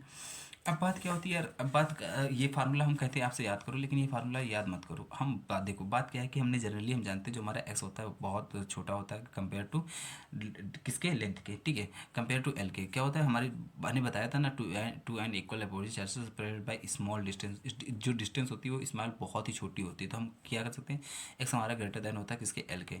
तो we know that L is a very small distance then L square is, और जब यार L बहुत छोटा डिस्टेंस है और उसका स्क्वायर कर रहा है तो वो क्या हो जाएगा, 0 के इक्वल हो जाएगा। तो हमारा जो ए एक्सेस निकलेगा क्या हो जाएगा, 2KP x अपॉन में ये जब हमारा x, ये हमारा जो L है तो 0 हो जाएगा, तो फिर कितना जाएगा 2 की पावर 4, तो x की पावर कितना हो जाएगा 4, फिर एक x से एक x कर जाएगा, तो फिर क्या हो जाएगा 2KP/x3, कितना जाएगा 2KP/x3। बताओ यहाँ तक कोई दिक्कत नहीं ना, कोई दिक्कत नहीं, समझ में आएगी नहीं यार, ठीक है। अच्छा फिर क्या आता है, फिर यार जो हमारे अभी पढ़ा, फिर एक आता है इक्वेटोरियल पॉइंट के लिए, किसके लिए, इक्वेटोरियल पॉइंट के लिए। अच्छा इक्वेटोरियल पॉइंट के लिए फिर पेपर में पूछा जाता है, देखो ये इक्वेटोरियल पॉइंट के लिए है, ठीक है। पेपर में क्वेश्चन कैसे आता है ये देखो, ये वाला देखो ये, ठीक है। Drive the expression for electric field due to the dipole along the equatorial line, equatorial line के लिए निकालना है, 5 मार्क्स का ये भी आया, ठीक है क्वेश्चन। तो क्या करेंगे देखो, देखो दिख रहा है ना, हाँ दिख रहा है। देखो हमने क्या किया, latest consider a dipole A P, हमने क्या ए एंड बी हमारा क्या डाइपोल है, ठीक है। एक प्लस का क्यों माइनस का क्यों, ठीक है। सेपरेटेड बाय स्मॉल डिस्टेंस कितनी 2 है, तो 12 की जगह पर कितना 2 ले लिया, ठीक है। अच्छा so as figure now let find the electric field at point P. अच्छा इलेक्ट्रिक फील्ड पॉइंट पी पे यहाँ पे with at the distance R, कितनी distance R, centre distance R for centre dipole equatorial line. यहाँ से देखो हमारे पास ये हमारे पास दोनों चार्ज हैं, और यहाँ पे सेंटर से डिस्टेंस आर पे कह रहा है पॉइंट पी पे, पॉइंट पी पे है ना, पॉइंट पी पे इलेक्ट्रिक फील्ड। तो क्या था देखो आफ्टर सॉल्विंग, अच्छा पहले क्या करते हैं, अच्छा देखो यार ये निगेटिव चार्ज है, ठीक है। निगेटिव चार्ज है, इसको क्या करेगा, अपनी ओर अट्रैक्ट करेगा। निगेटिव चार्ज है तो इसको क्या करेगा, अपनी ओर अट्रैक्ट करेगा। ये पॉजिटिव चार्ज तो इसको क्या करेगा, अवे फ्रॉम, ये क्या हो गया टुवर्ड्स, और ये क्या अवे, है ना, ठीक है। अच्छा अब क्या हो जाएगा, जब ये इधर से आ रहा तो ये थीटा है, ये थीटा तो ये भी थीटा है ना, ये थीटा तो ये थीटा तो ये भी थीटा। अच्छा तो ये थीटा के साथ है तो हम ई कॉस थीटा ले सकते हैं, और विदाउट थीटा तो ई साइन थीटा ले सकते हैं, ई साइन थीटा ले सकते हैं। अच्छा इस वाले में देखो, इसमें क्या हो जाएगा, इसमें ये थीटा के साथ हो तो ई कास्ट थीटा, इसको विदाउट थीटा के साथ को ई साइन थीटा लिख सकते हैं। ये दोनों क्या कर देंगे, एक दूसरे को ई कैंसिल कर देंगे, ई साइन थीटा और साइन थीटा दोनों को क्या कर देंगे, कैंसिल कर देंगे। जब कैंसिल कर देंगे तो फिर क्या हो जाएगा, हमारा जो ई नेट निकलेगा वो क्या निकलेगा, इन दोनों के इन by two E cos theta, two ये सॉरी ई कॉस्ट थीटा इन दोनों को ऐड कर दो तो ई इक्विवेलेंट कितना हो जाएगा, टू ई कॉस्ट थीटा, कितना हो जाएगा, टू ई कॉस्ट थीटा। अच्छा अब ई की वैल्यू निकालो, तो ई की वैल्यू को तो ई का फार्मूला क्या पड़ा था, के क्यू बाई आर स्क्वायर, के क्यू बाई एक्स, के क्यू बाई आर स्क्वायर पड़ा था, ये एक्स स्क्वायर जितनी डिस्टेंस है ना। तो इसका फार्मूला कितना जाएगा, के Q by are square X square, तो के की वैल्यू रखोगे कितना जाएगा, 1.45 epsilon naught K by X square. तो हमने इसको के की जगह पर ये रख दिया। अब कॉस थीटा, अच्छा कॉस थीटा बराबर क्या, कॉस थीटा इस पर कॉस थीटा लगाओगे तो इस वाले ट्रायंगल में कॉस थीटा लगाओगे तो कॉस थीटा इक्वल टू क्या होता है, हाइपोटेनस अपॉन में सॉरी बेस अपॉन में हाइपोटेनस, बेस कितना है ए, बेस ए और हाइपोटेनस कितना है एक्स, तो कितना हो जाएगा ए बाई एक्स हो गया। अच्छा फिर हमने इसको 2 को मल्टीप्लाई कर दिया 2 इंटू ए, तो कितना हो जाएगा 2 इंटू ए, 2 ए क्यू, तो 2 ए क्यू अपन में एक्स क्यूब हो जाएगा, एक्स को इधर मल्टीप्लाई किया तो एक्स क्यूब हो गया। तो बताओ ये मेरा कितना है, ये मेरा डाइपोल बन गया पी, तो ई इक्वेटोरियल पॉइंट पे कितना हो जाएगा 1.4 epsilon not P by x cube. इसको रख दिया नहीं रख दिया। अच्छा अब क्या होगा, कि हमें इस एक्स स्क्वायर को थोड़ा सा अरेंजमेंट करना है। अच्छा एक्स स्क्वायर को क्या लिख सकते हैं, हाइपोटेनस का स्क्वायर बराबर क्या होता है, बेस का स्क्वायर प्लस परपेंडिकुलर का स्क्वायर। तो एक्स स्क्वायर बराबर क्या लिख सकती हूँ, आर का स्क्वायर प्लस ए का स्क्वायर। ये लिख सकते हो नहीं लिख सकते हो, लिख सकते हैं। अच्छा तो जब स्क्वायर को इसको भेज इसके तरफ भेजोगे तो इसका क्या लिख सकते हो, रूट में कितना लिख सकते हो, रूट में S square plus A square, है ना। तो एस इक्वल टू कितना लिख सकते हो, R square plus A square का हाफ, क्या लिख सकते हो, हाफ लिख सकते हो नहीं लिख सकते। ये देखो मैंने वही हाफ लिख दिया। लेकिन अब कहता है अगर क्यूब तो एक और आ जाए तो उसके कितना जाएगा, एक 1/2 था और एक और आ गया तो कितना जाएगा 3/2, कितना जाएगा 3/2, तो कितना लग गया 3/2। तो हम एक्स की वैल्यू एक्स क्यूब की जगह पर यहाँ पे एक्स क्यूब की जगह पर पुट कर देंगे, एक्स क्यूब की जगह पर पुट करेंगे, कितना हो जाएगा 1.54 epsilon not P by A square और प्लस आर स्क्वायर का 3/2। तो आई होप समझ में आया कि नहीं यार, बताओ तो कोई दिक्कत नहीं ना। तो आई होप मैं समझता हूँ कि ये चीज़ समझ में आ गई डाइपोल मोमेंट, ठीक है। अगला हमारा जो नेक्स्ट क्वेश्चन है ये बहुत इंपॉर्टेंट है, torque on a dipole in a uniform electric field. अच्छा कह रहा है कि एक यूनिफॉर्म इलेक्ट्रिक फील्ड का मतलब समझते हो ना, जो क्या हो इक्वी डिस्टेंस और समान तरह से हो, ये हमारी यूनिफॉर्म इलेक्ट्रिक फील्ड है। कह रहे हैं इसके अंदर एक हमने डाइपोल रख दिया, क्या रख दिया, डाइपोल रख दिया, ठीक है। जब हमने डाइपोल रख दिया तो उसके अंदर एक टॉर्क लगेगा, ठीक है। क्या लगेगा, टॉर्क लगेगा। तो हमें इसके बारे में पढ़ना है, ठीक है। ये हमारे पास टॉर्क होना dipole in a uniform electric field, ठीक है। अच्छा ये हमारे पास यूनिफॉर्म इलेक्ट्रिक फील्ड थी, ये क्या हमारे पास इलेक्ट्रिक फील्ड है, ठीक है। हमने यहाँ पे टॉर्क रख दिया, प्लस का क्यों माइनस का क्यों। अच्छा तो प्लस का क्यों तो हमें क्या होता है, अवे फ्रॉम इलेक्ट्रिक फील्ड की डायरेक्शन में, इसमें क्या निगेटिव टुवर्ड्स थी, ठीक है। अच्छा इनके बीच की डिस्टेंस कितनी 12 है। अच्छा हमने क्या किया, इसको परपेंडिकुलर डाल दिया, कितना परपेंडिकुलर डाल दिया और ये थीटा है हमारा। अब देखो बात क्या है समझते हैं। यहाँ पे तुम यहाँ पे साइन थीटा लगाओगे तो साइन थीटा बराबर क्या होता है, परपेंडिकुलर ये बी सी अपॉन में हाइपोटेनस कितना हो जाएगा ए बी, कितना हो जाएगा ए बी, कितना हो जाएगा ए बी, तो कितना हो जाएगा बी सी अपॉन में ए बी हो गया। अच्छा अब मुझे एक चीज़ और बताओ पहले कि साइन थीटा इक्वल टू जब बी सी अपॉन में ए बी है तो ए बी की वैल्यू कितनी दे रखी 2a, तो कितना रख दिया 2a, तो हमारा बी सी इक्वल टू कितना हो जाएगा 2 इंटू साइन थीटा। बस इसको याद रखो। देखो अब समझाते हैं क्या हमने क्या किया, let us consider a dipole A B the charge plus की एम separate by small distance 2a। ठीक है, यहाँ पे कोई दिक्कत नहीं भाई। ऐसे पेपर में लिख के आओगे पूरे पूरे मार्क्स मिलेंगे, एक सिंगल मार्क्स भी नहीं कटेगा। ठीक है, अच्छा अब देखो at dipole kept in the electric field on angle theta, कितना एंगल थीटा है, then it would experiences torque, जो हमारा टॉर्क है लगेगा वो क्या होगा। देखो यार ये हमारे पास पॉजिटिव, ये हमारे पास इलेक्ट्रिक फील्ड की डायरेक्शन ये है, हमारे पास फोर्स भी इधर लग रहा है और इलेक्ट्रिक फील्ड के ये नेगेटिव चार्ज इधर लग रहा है। तो क्या करेगा ये टॉर्क लगने के बाद क्या होता है, ये घूमने लगता है। क्या लगने के लिए घूमने लगता है। अच्छा टॉर्क इक्वल टू क्या होता है, फोर्स इंटू परपेंडिकुलर डिस्टेंस। क्या होता है, फोर्स इंटू परपेंडिकुलर डिस्टेंस। अच्छा टॉर्क को हम क्या बोलते हैं, टाउ। क्या बोलते हैं, टाउ। फोर्स क्या है, फोर्स। और परपेंडिकुलर डिस्टेंस हमारी क्या है, परपेंडिकुलर डिस्टेंस हमारी यही तो है बी सी। क्या है बी सी, तो बी सी हो गया। अच्छा फोर्स हमारा कितना, फोर्स जब हमारे पास कोई इलेक्ट्रिक फील्ड लाइन्स होती है उसके अंदर हम चार्ज को रखते हैं, जो उस पर फोर्स लगती है वो क्या लगती है क्यू ई। क्या लगती है क्यू ई, इसको याद रखो। ठीक है, तो हमारा टाउ इक्वल टू क्या जाएगा, फोर्स इंटू बी सी। तो हमने फोर्स की जगह पर क्यू इंटू ई रख दिया, बी सी की जगह पर 2a साइन थीटा रख दिया। ठीक है, अभी हमने निकाला था, नहीं बताया था इसकी वैल्यू हमें ज़रूरत है, 2a साइन थीटा हो गया। अच्छा तो हमने 2 को इसको यहाँ पे मल्टीप्लाई कर दिया तो 2a क्यू, और ई को हमने बाहर लग दिया साइन थीटा। अच्छा 2a पे 2 Q into 2a, Q into 2a मतलब P equal to 2 Q into, अभी बोला नहीं था पी इक्वल टू कितना क्यू इंटू 2a। ये हमारा क्या होता है, ये हमारा डाइपोल होता है। हमने यहाँ पे कर दिया p। ठीक है, और ये क्या है ई साइन थीटा, कितना टाउ इक्वल टू क्या आ जाएगा पी ई साइन थीटा। अच्छा साइन थीटा को हटाएंगे तो कितना हो जाएगा, क्रॉस आ जाता है, तो टाउ इक्वल टू क्या हो जाएगा पी क्रॉस ई।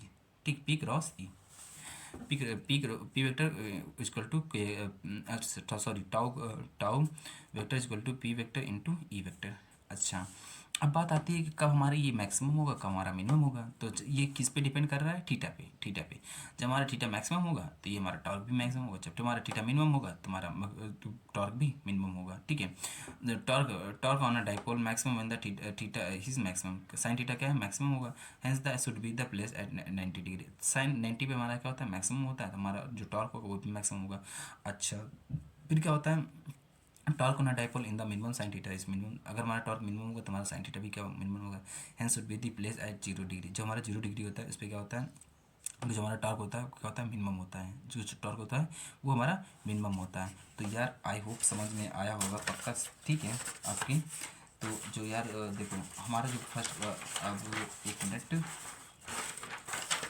कहाँ गया इस, हाँ जो हमारा इलेक्ट्रिक फील्ड वाला जितना कॉन्सेप्ट था हमने वो कंप्लीट कर लिया। ठीक है, अब इलेक्ट्रिक फील्ड के बाद कंप्लीट करने के बाद हमारा जो नेक्स्ट टॉपिक है, ठीक है, जो बहुत ज़्यादा पेपर में पूछते हैं यार, ये वाला क्वेश्चंस। ठीक है, ये ठीक है एक ये, हाँ ये वाला क्वेश्चंस बहुत पेपर में आता है यार, ये बहुत पेपर में आया हुआ है। ठीक है, ये पेपर में बहुत आया हुआ इंपॉर्टेंट टॉपिक है।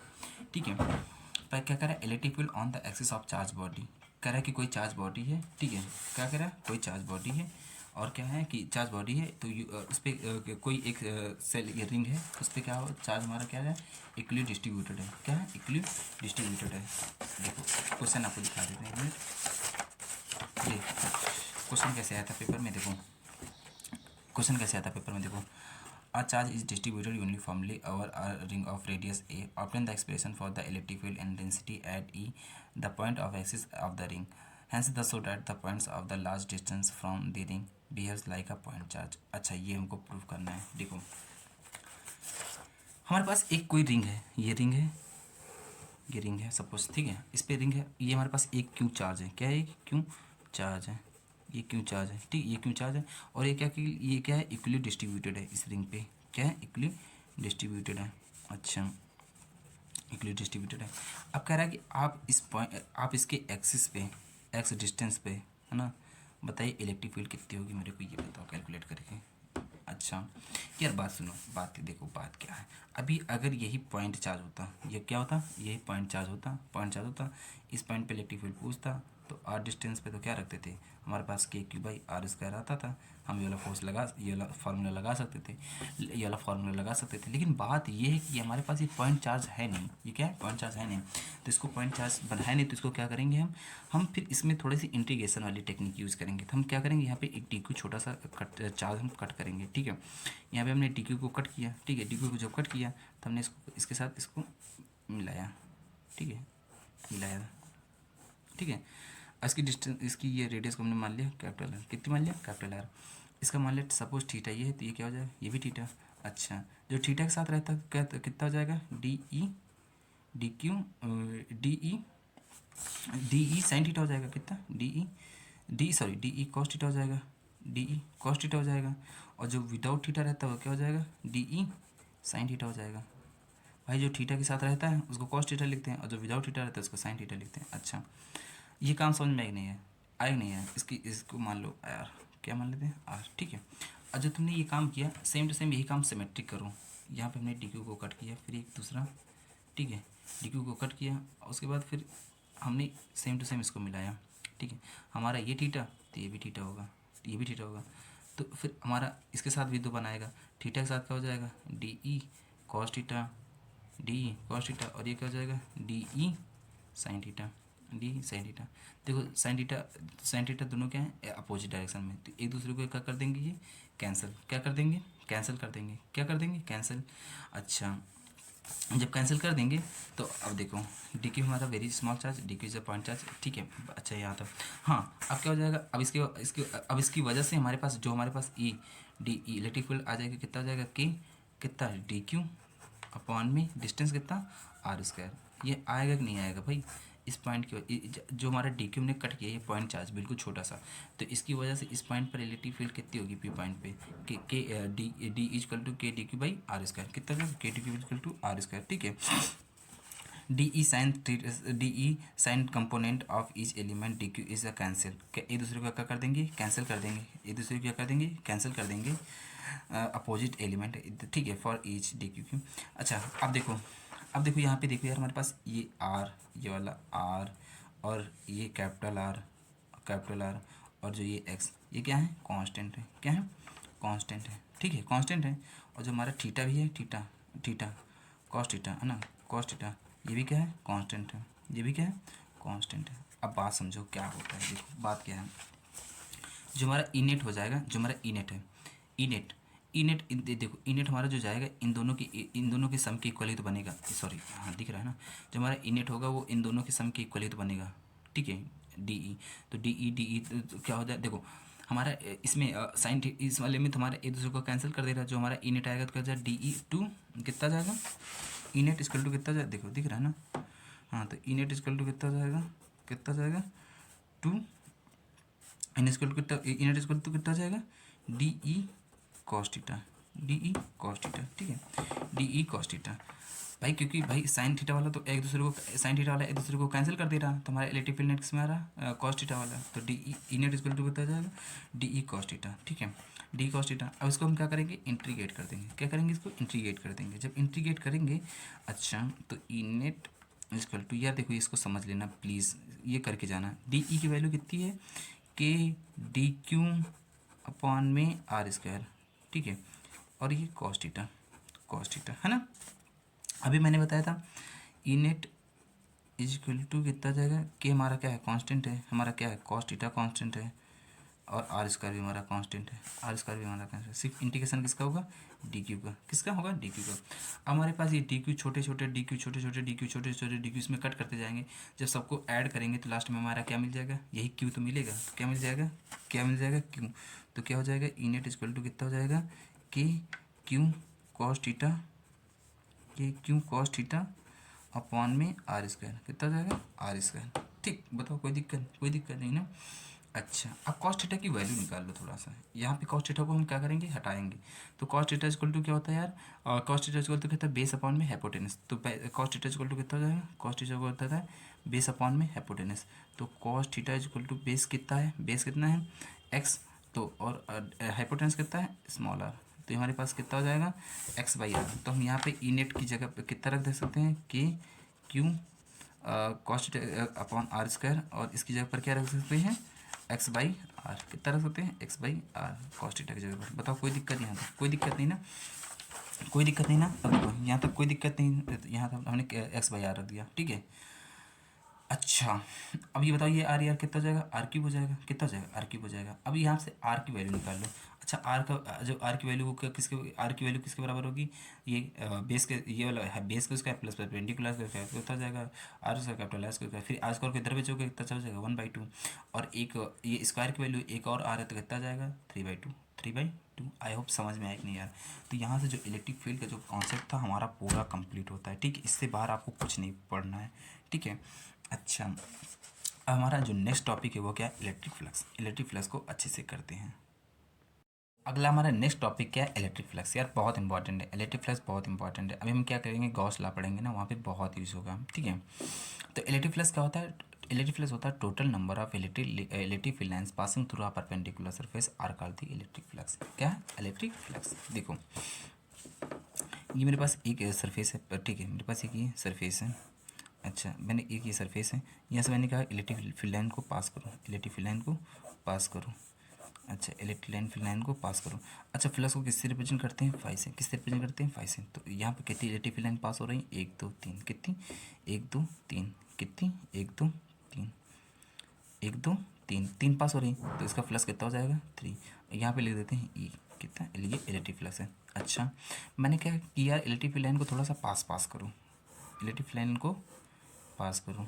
जब इलेक्ट्रिक फील्ड लाइन को पास करोगे तो बात क्या हो जाएगी, देखो इलेक्ट्रिक लाइन फील्ड को हमने क्या किया, पास किया। तो अब फ्लक्स कितना हो जाएगा, कितना हो जाएगा 1 2 3 4 5, कितना हो जाएगा फ्लक्स 5। ये थोड़ा एक और इंक्रीज कर लो, कितना हो जाएगा 6, कितना हो जाएगा 6। और यहाँ पे फ्लक्स कितना था 3, सॉरी कितना 3, 1 2 3, तो फ्लक्स कितना हो जाएगा 3। यहाँ पे कितना हो जाएगा फ्लक्स 6, कितना हो जाएगा फ्लक्स 6। अच्छा मैंने कहा ऐसा है, आप ऐसा करो कि इलेक्ट्रिक फील्ड लाइन, हमने कहा एरिया को इंक्रीज करो, एरिया को क्या करो इंक्रीज करो, एरिया को इंक्रीज करो। अब एरिया को इंक्रीज करते हो तो कितना हो जाएगा फ्लक्स, देखो एरिया को अगर इंक्रीज करते हो तो कितना फ्लक्स, तो क्या हो जाएगा फ्लक्स भी इंक्रीज हो जाएगा, क्या हो जाएगा फ्लक्स इंक्रीज भी हो जाएगा। तो अब फ्लक्स कितना निकलेगा, फाइव इजकल टू कितना 1 2 3 4 5 6 7, कितना हो जाएगा 7। फ्लक्स क्या हो गया, इंक्रीज हो गया। अच्छा तो फ्लक्स मेनली क्या होता है कि फ्लक्स क्या होता है कि फ्लक्स क्या होता है, total number of electric field line passing through a perpendicular surface. तो फाइव इजकल टू क्या हो जाएगा ई डॉट ए, क्या हो जाता है ई डॉट ए। और जब ये इसका ठीक है, और जब इसका हम ये डॉट हटाते हैं तो क्या हो जाता है E equal to phi equal to E A cos theta, क्या जाता है ये कॉस थीटा। तो तुम्हें ये फार्मूला अपने दिमाग में रख के चलना है, ये कॉस थीटा, ठीक है। तो तो क्या होता है electric field lines in total number of electric field lines passing through given normally perpendicular, ठीक है। तो ये कॉस थीटा आ जाएगा। अच्छा here phi is the flux through a area and the theta, then the angle between the field lines and the area vector. अच्छा हमारा electric flux, ठीक है, एरिया वेक्टर। अच्छा इसका ये जो यूनिट होती है कहते हैं न्यूटन मीटर स्क्वायर पर कूलम, ठीक है। अच्छा इसका डायमेंशनल फॉर्मूला कहता है M1 L3 T-3 A-1, ठीक। बताओ कोई दिक्कत नहीं ना, इलेक्ट्रिक फ्लक्स का पूरा कॉन्सेप्ट समझ में आया कि नहीं यार, बताओ। अच्छा जब इलेक्ट्रिक फ्लक्स का कॉन्सेप्ट समझ में आ गया तो हमें जो मेन पढ़ना है वो क्या है, अगला सबसे इंपॉर्टेंट टॉपिक पढ़ना है, क्या है क्या पढ़ना है, गॉस लॉ। क्या पढ़ना है, गॉस लॉ। और ये गॉस लॉ बहुत इंपॉर्टेंट है, क्या है बहुत इंपॉर्टेंट है, ठीक है। एक मिनट देखो, गॉस लॉ भर भर के पेपर में आने वाला टॉपिक है यार, इसके बिना पेपर बनता ही नहीं है, ठीक है। पेपर में कैसा था, पेपर में पूछेगा कि गॉस लॉ और उसका एप्लीकेशन, क्या गॉस लॉ उसका एप्लीकेशन, गॉस लॉ और उसका एप्लीकेशन। देखो ये देखो दिख रहा है यार, कितनी बार मतलब भर के पेपर में कभी ऐसा होता ही नहीं कि पेपर में ना आया हुआ है क्वेश्चन, ठीक है, पेपर में ना आया हुआ है क्वेश्चन, इसके बिना पेपर बनता ही नहीं। तो टाइम को वेस्ट करते हुए सबसे पहले पढ़ते हैं इलेक्ट्रिक फ्लक्स क्या, सॉरी गॉस लॉ क्या है, ठीक है।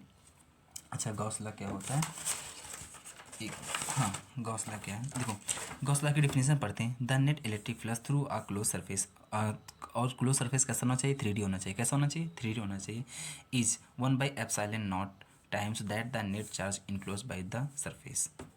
बात क्या बोल दिया इन्होंने, बात ये बोल दिया कि आपको कोई भी 3D सरफेस है, आपको उस पर नेट फ्लक्स चाहिए, तो उस पर क्या करो, उसका चार्ज अपॉन में एप्सिलॉन नॉट से डिवाइड कर दो, सीधा बात खत्म, सीधी बात खत्म। फालतू का ये इंटीग्रेशन ये सब कुछ करने की ज़रूरत नहीं है। उन्होंने सीधा सिंपल क्या बताया कि आपको कोई भी 3D सरफेस है, ठीक है, आपको वहाँ पे इलेक्ट्रिक फ्लक्स चाहिए, तो उसको क्या करो, उसके चार्ज अपॉन में एप्सिलॉन नॉट से डिवाइड कर दो, टोटल इलेक्ट्रिक फ्लक्स चार्ज है। और इसका दूसरा लिखने का तरीका क्या होता है, क्या लिखते हैं, इलेक्ट्रिक फ्लक्स को फाइव क्लोज इक्वल टू कैसे लिखते हैं, क्यू अपॉन में एप्सिलॉन नॉट, ठीक है। ये क्या होता है, नेट इनसाइड, अंदर की तरफ, ठीक है, नेट इनसाइड इक्वल टू, हम ये इंटीग्रल ऐसे बनाते हैं, याद कर लेना, ऐसे कैसे, ऐसे ऐसे करते हैं, ठीक है। इंटीग्रल क्या होता है, ई डॉट डी ए, क्या होता है, ई डॉट डी ए, ये क्या होता है, क्लोज। ये हमारे पास फ्लक्स का फार्मूला निकल के आता है मेन, ये ना, ठीक है, सॉरी ये गॉस लॉ, ठीक है। अच्छा, अब इसका प्रूफ, आपको इसका प्रूफ देखना है तो प्रूफ दिखा देते हैं। हमारे पास प्रूफ कैसे, देखो प्रूफ कैसे करेंगे, देखो मेरे पास ये क्या है, ठीक है, मैंने यहाँ पे एक चार्ज रख दिया, क्यों, ठीक है, क्यों चार्ज रख दिया, अच्छा, क्यों हमने चार्ज रख दिया, तो हमारे पास क्या हो जाएगा, ये पॉजिटिव चार्ज है तो इसकी इलेक्ट्रिक फील्ड क्या होगी, अवे फ्रॉम, इधर बाहर की तरफ होगी, ठीक है। ये पॉजिटिव चार्ज इसके अवे फ्रॉम बाहर की तरफ होगी, इलेक्ट्रिक फील्ड क्या होगी, बाहर की तरफ, और ये क्या होगी, बाहर की तरफ। अच्छा, अब ये क्या है, देखो, अब यहाँ पे अगर मैं एरिया वेक्टर लूँ, सिर्फ इसका एरिया वेक्टर लूँ, तो क्या इलेक्ट्रिक फील्ड इधर है, तो इसका एरिया वेक्टर क्या है, डी है ये, ठीक है। अच्छा, अब मैं बात करूँ कि एरिया वेक्टर और इलेक्ट्रिक फील्ड के बीच में एंगल कितना है, थीटा, तो कितना हो जाएगा, 0 डिग्री, कितना है, 0 डिग्री। तो क्या हो जाएगा, ये हमारा इलेक्ट्रिक फील्ड इधर है और ये हमारा एरिया वेक्टर भी इधर, इनके बीच में एंगल कितना हो जाएगा, 0, कितना हो जाएगा, 0 हो जाएगा, ठीक है।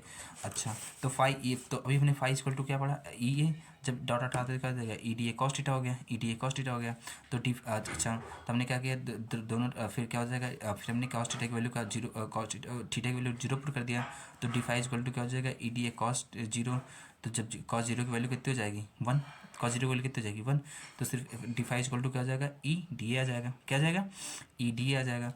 तो अब हमारा phi equal to E D A आ गया, तो हमने क्या किया, दोनों तरफ क्या कर दिया, क्लोज इंटीग्रेशन, जब क्लोज इंटीग्रेशन करोगे तो क्या हो जाएगा, close integration d phi equal to E D A.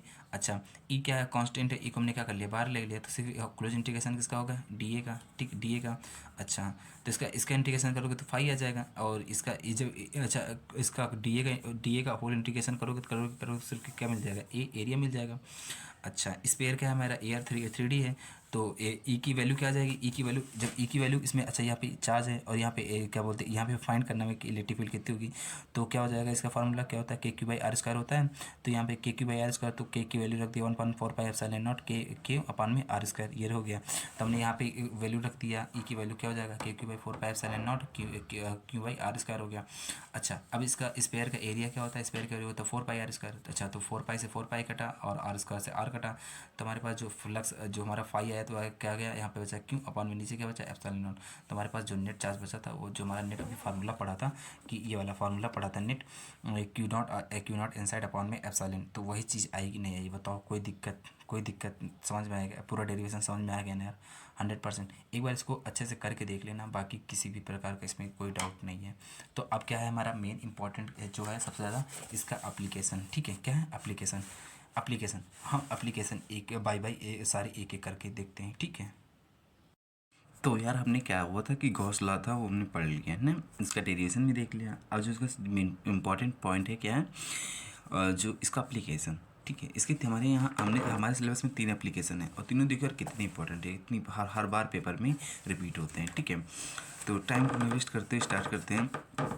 जो सबसे पहला हमारे पास एप्लीकेशन है वो क्या कह रहा है, using Gauss law derive the expression for the electric field intensity to the infinite long straight wire of the linear charge density lambda centimetre per, ठीक है।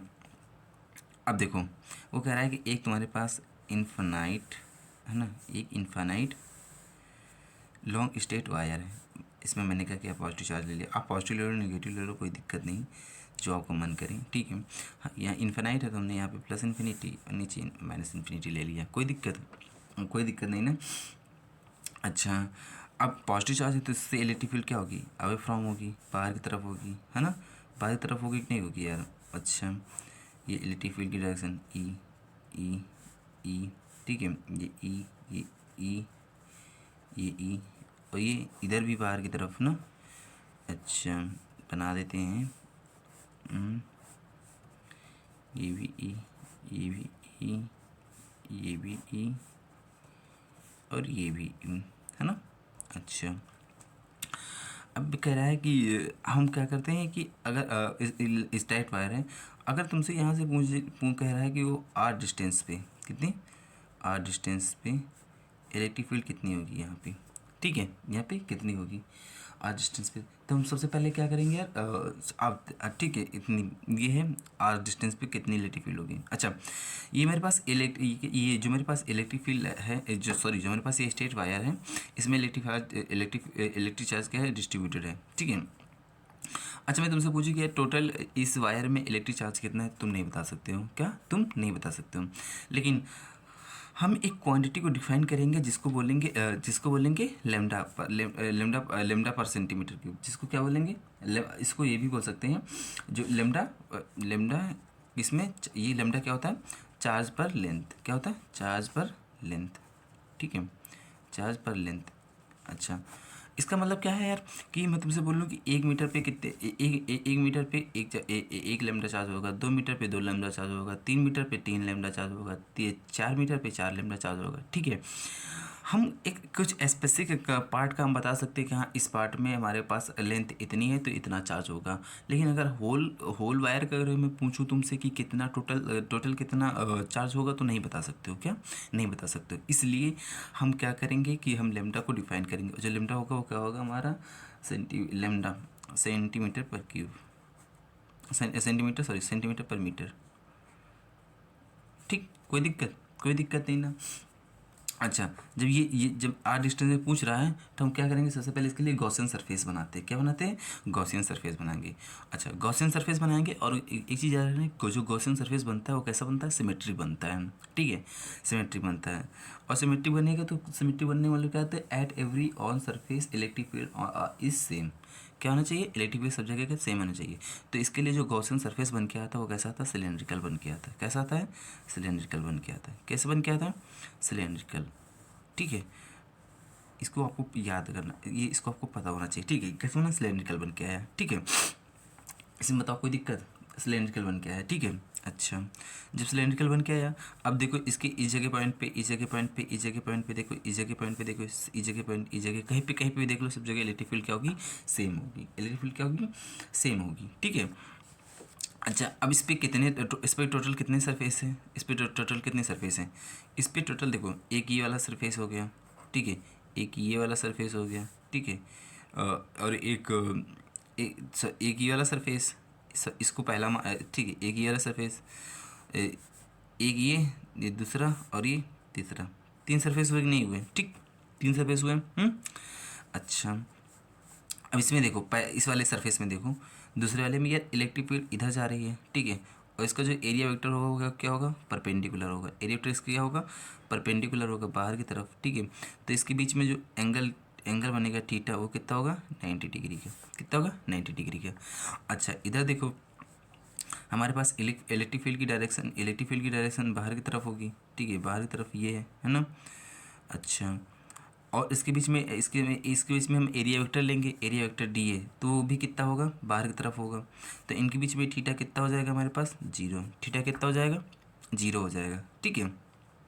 अच्छा, अब यहाँ पे बात करूँ, यहाँ पे बात करूँ तो भाई इलेक्ट्रिक फील्ड इधर इलेक्ट्रिक फील्ड की डायरेक्शन इधर ही है, और एरिया वेक्टर इसके परपेंडिकुलर, ठीक है, डी ए।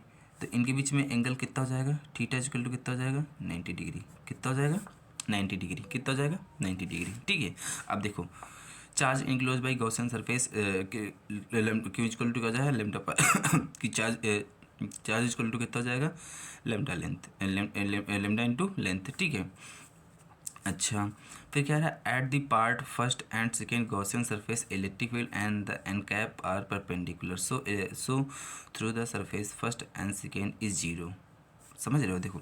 अच्छा, मेरे देखो, बस क्या सिलेंड्रिकल है ना, बात समझाते, देखो, फाइव हमारा कैसे बने, जो सिलेंड्रिकल दिख रहा है आपको, अब देखो, सिलेंडर क्या हो जाएगा, पहला सरफेस और क्या, फिर दूसरा सरफेस, फिर तीसरा तीसरा सरफेस, है ना। अच्छा, जो फ्लक्स होता है जो फाइव वन क्या हो जाएगा हमारा, E D A cos 0 degree, ठीक है। और टू के लिए कितना हो जाएगा अंदर, 90, ई कॉस 90। इसके लिए ई कॉस 90, ठीक, कोई दिक्कत नहीं ना।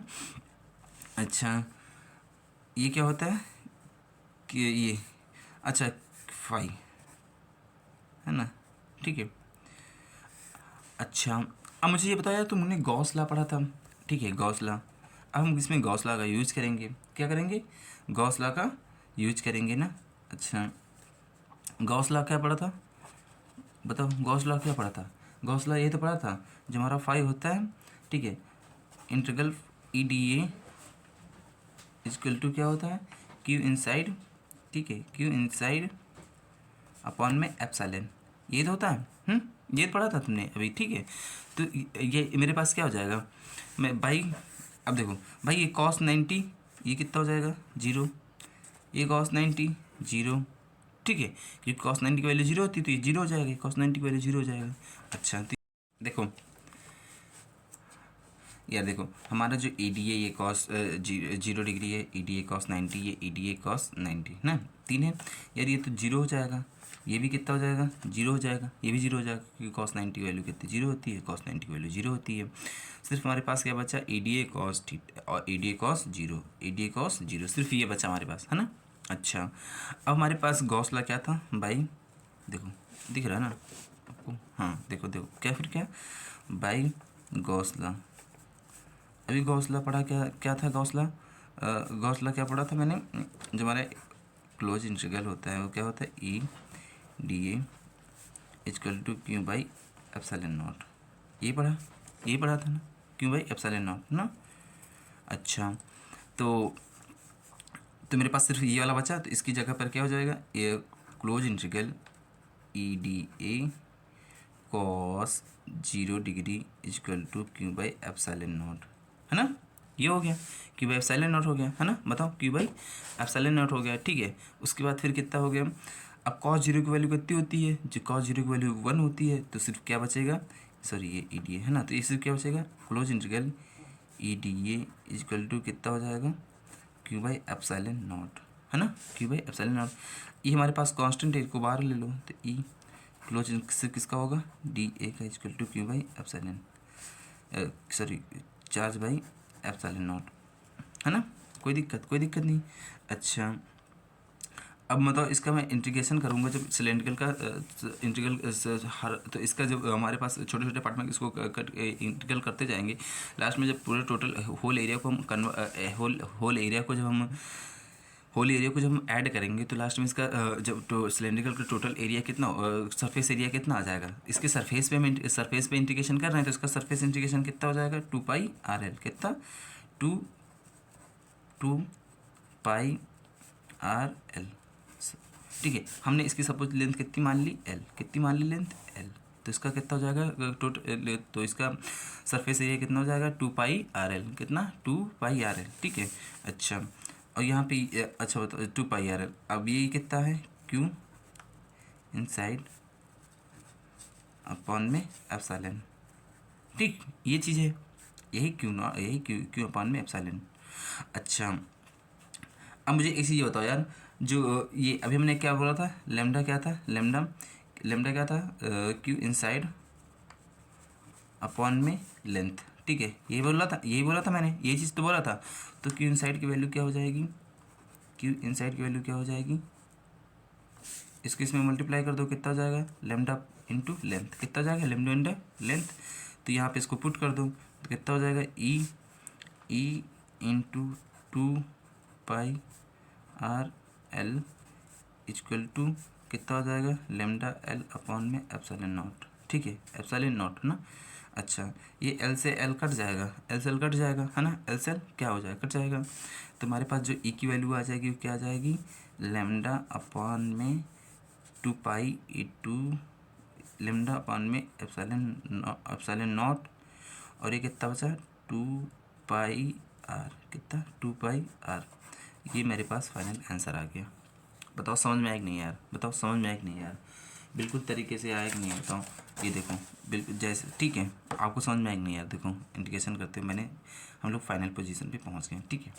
इसमें किसी प्रकार का कोई दिक्कत नहीं ना। अच्छा, फिर हम क्या करते हैं, हमारा जो अब हमारा नेक्स्ट एप्लीकेशन क्या है, using Gauss law obtain the expression for electric field intensity at a point due to infinite large sheet plate charge density sigma centimetre पर metre square, how to electric field if the sheet positively charge and negatively charge. यार positively charge और negative charge का मतलब समझते हो कि positively charge में जो क्या होता है, हमारे इलेक्ट्रिक फील्ड क्या होती है, अवे फ्रॉम दी होती है, और जो हमारे जो नेगेटिव चार्ज होता है उसमें क्या होती है, टुवर्ड्स दी होती है। अच्छा, सबसे पहले हम पॉजिटिवली चार्ज के लिए निकाल रहे हैं, ठीक। पॉजिटिव चार्ज निकाल दो या नेगेटिव चार्ज निकाल दो, जो लास्ट में एक्सप्रेशन आता है वो यार सब दोनों का सेम होता है, बस क्या होता है डायरेक्शन का फ़र्क रहता है, ठीक है। हमने कहा कि एक पॉजिटिवली चार्ज प्लेट लिया, ठीक है, पॉजिटिवली चार्ज प्लेट ले लिया है ना। अब इस पर क्या हमारे पास जो क्यू चार्ज है वो क्या है, इक्वली डिस्ट्रीब्यूटेड है, ठीक है। ये क्या है, इक्वली डिस्ट्रीब्यूटेड है, ठीक है। आपको दिखाते हैं, है ना, क्या डिस्ट्रीब्यूटेड है। ये क्या है मेरी, ये और जो मेरी चार्ज प्लेट है क्या है, ये इन्फानाइट है, ठीक है। ये प्लस इन्फानाइट, ये और ये क्या है माइनस, ठीक है। अच्छा, अब इस पर कह रहा है कि यार, अभी कह रहा है कि इलेक्ट्रिक फील्ड एक्स डिस्टेंस पे, यहाँ पे मान लो एक्स डिस्टेंस पे तुमको इलेक्ट्रिक फील्ड पॉइंट फाइन चाहिए एक्स डिस्टेंस पे पी पॉइंट पे। अच्छा, पी पॉइंट पे चाहिए, तो सबसे पहले पी पॉइंट पे पाने के लिए सबसे पहले आपको क्या करना पड़ेगा, आपको इसका गॉसियन सरफेस बनाना पड़ेगा। क्या बनाना पड़ेगा, गॉसियन सरफेस। और गॉसियन सरफेस कैसा होना चाहिए, सिमेट्रिकल। तो सिमेट्रिकल गॉसियन सरफेस बनेगा सिलेंड्रिकल। जो तुमने काम आगे किया वही काम पीछे तुमको करना पड़ेगा। क्यों, क्योंकि तुमको चाहिए सिमेट्री। क्या चाहिए, सिमेट्री। तो एक्स डिस्टेंस पे, ठीक है, और इसको सेम टू सेम सिलेंड्रिकल बनाएंगे। कोई दिक्कत नहीं ना। अच्छा, ये कर लिया काम, है ना। अच्छा, जब ये काम हो गया, अब देखो यार पॉजिटिवली चार्ज है तो इलेक्ट्रिक फील्ड की डायरेक्शन क्या होगी, बाहर की तरफ, है ना। क्या होगी, बाहर की तरफ होगी कि नहीं होगी इलेक्ट्रिक फील्ड की डायरेक्शन, हाँ बताओ, ये होगी कि नहीं होगी, हाँ इधर इसमें बाहर की तरफ होगी इलेक्ट्रिक फील्ड, अवे फ्रॉम, है ना। अच्छा, ये मैंने इलेक्ट्रिक फील्ड की डायरेक्शन बना दी। बताओ अब इसमें यार देखो, सबसे पहले इसमें, अब इसमें देखो, इसमें प्लेन सीट है, ठीक है। अब प्लेन सीट में कितना चार्ज है हम नहीं बता सकते हैं, क्योंकि ये इनफाइनाइट प्लेन सीट है। क्या है, इनफाइनाइट प्लेन सीट है, ठीक है। इसमें कितना चार्ज है ये नहीं बता सकते, तो इसके लिए हमने एक नई क्वांटिटी डिफाइन करते हैं। कौन सा, सिग्मा। क्या होता है, सिग्मा। सिग्मा क्या होता है, चार्ज पर एरिया। कितना होता है, चार्ज पर एरिया, है। मैं तुमसे पूछूँ एक एरिया पे कितना होगा, तो एक सिग्मा चार्ज होगा, दो एरिया पे 2 सिग्मा चार्ज होगा, 3 एरिया पे 3 सिग्मा चार्ज होगा, ये बता सकते हैं। लेकिन तुम पूरी होल प्लेट का तुम बात करो तो यार वो हम नहीं बता सकते हैं, ठीक है। अच्छा, इसके अंदर टोटल कितने सरफेस होंगे भाई, एक तो ये वाला सरफेस हो जाएगा, एक क्रॉस सेक्शन वाला ये, और एक क्रॉस सेक्शन वाला ये, और एक इसके परपेंडिकुलर 3। भाई देखो, एक ये वाला क्रॉस सेक्शन, एक ये वाला क्रॉस सेक्शन, इसको सिलेंड्रिकल मास समझो, तो एक ये और एक ये वाला, ठीक है। तो 3 बनेंगे कि नहीं बनेंगे। अच्छा, तो मेरे को ये बताओ, तो 5 टोटल कितने बनेंगे, 5 टोटल बनेंगे, 5 1 प्लस 5 2 प्लस 5 3, कितने 5 3, ठीक। कोई दिक्कत नहीं ना। अच्छा, तो 5 टोटल इक्वल टू 5 1 की जगह पर पहले के लिए कितना हो जाएगा, ये 5 कितना हो जाएगा, एरिया EDA। अच्छा, एरिया वेक्टर इधर जा रहा है यार, ठीक है। वो इलेक्ट्रिक फील्ड की डायरेक्शन ये है, और इसका एरिया वेक्टर भी क्या होगा, बाहर की तरफ होगा, क्योंकि परपेंडिकुलर है ना। तो इनके बीच में थीटा कितना बचेगा, थीटा कितना बनेगा, 0 डिग्री। कितना बनेगा, 0 डिग्री। अब यहाँ पे इलेक्ट्रिक फील्ड इधर भी जा रही है और एरिया वेक्टर भी इधर बाहर की तरफ है। भाई इसके एरिया वेक्टर किसके परपेंडिकुलर होता है, तो यहाँ पे भी थीटा कितना हो जाएगा, 0 डिग्री, ठीक है। इसके सरफेस पे। अच्छा, अब तीसरा वाला क्या होता है यार, देखो इलेक्ट्रिक फील्ड की डायरेक्शन ये है ना, ई। और उसके जो हमारे पास जो वो है, हमारे पास मेनली क्या है कि एरिया वेक्टर ये है ना। इनके बीच में एंगल कितना बनेगा, 90 डिग्री। कितना बनेगा, 90 डिग्री। कितना, 90 डिग्री। तो EDA पहले कितना जाएगा, कॉस 0 डिग्री, फिर कितना जाएगा, EDA cos 0 degree, EDA cos 0 degree, plus फिर कितना जाएगा, EDA कॉस 90 डिग्री, ठीक है। लास्ट वाले में कितना, तीसरे वाले में 90 डिग्री, ठीक है। तो ये वाला कट के कितना हो जाएगा, जीरो हो जाएगा, ये कट के जीरो हो जाएगा। सिर्फ इलेक्ट्रिक फील्ड किसके लिए बचेगी हमारे पास, इन दोनों के लिए, ठीक है। तो अब मुझे बताओ, अब ये कितने हो जाएंगे, ये टोटल ईडीए का, अच्छा इसका तो 5 टोटल कितना हो जाएगा। अच्छा ईडीए कॉस जीरो की वैल्यू कितनी हो जाएगी 1, तो सिर्फ कितना हो जाएगा ईडीए प्लस ये इसका कितना हो जाएगा ईडीए, और ये कितना हो जाएगा जीरो, तो 5 टोटल इक्वल टू कितना हो जाएगा। अच्छा ये तो कांस्टेंट है, तो ई को बाहर कर लोगे तो क्लोज इंटीग्रेशन, तो हमारे पास क्लोज इंटीग्रेशन किसका होगा, सिर्फ एरिया का होगा, है ना, ठीक है। अच्छा तो एरिया, तो मेरे पास सिर्फ क्या हो जाएगा डी ए प्लस ई को बाहर कर लोगे तो सिर्फ क्या हो जाएगा क्लोज इंटीग्रेशन का डी ए, है ना, कोई दिक्कत नहीं ना। अच्छा अब मेरे पास 5 टोटल इक्वल टू कितना हो जाएगा ये ई। अच्छा इसका तो जब मैंने छोटे छोटे पार्ट में इसका जब इंटीग्रेशन करते जाओगे तो साथ में इसका जब एरिया मिलेगा, सिलेंडर का एरिया क्या होता है, कितना होता है बता दो मुझे कि सिलेंडर का एरिया कितना होता है। अभी देखो एरिया की बात क्या होता है कि हमने देखो ये एरिया ए मिल गया, ठीक है, फिर यहाँ पे कितना हो जाएगा ई, फिर यहाँ पे कितना मिल जाएगा एरिया ए मिल जाएगा ना। तो 5 टोटल इक्वल टू कितना हो जाएगा 2E ए, कितना हो जाएगा 2E ए, है ना, 2E ए हो गया। अच्छा अब यहाँ पे 5 टोटल मतलब क्या होता है गॉस लॉ को अप्लाई करोगे तो गॉस लॉ क्या होता है यार पे, यहाँ पे क्या होता है गॉस लॉ का फार्मूला क्या होता है, देखो यहाँ पे क्या हो जाएगा 5T इक्वल टू कितना आया 2E ए, ये आया है ना। अच्छा तो यहाँ पे गॉस लॉ अप्लाई करोगे बाई गॉस लॉ, ठीक है, तो बाई किसका हम यूज करेंगे।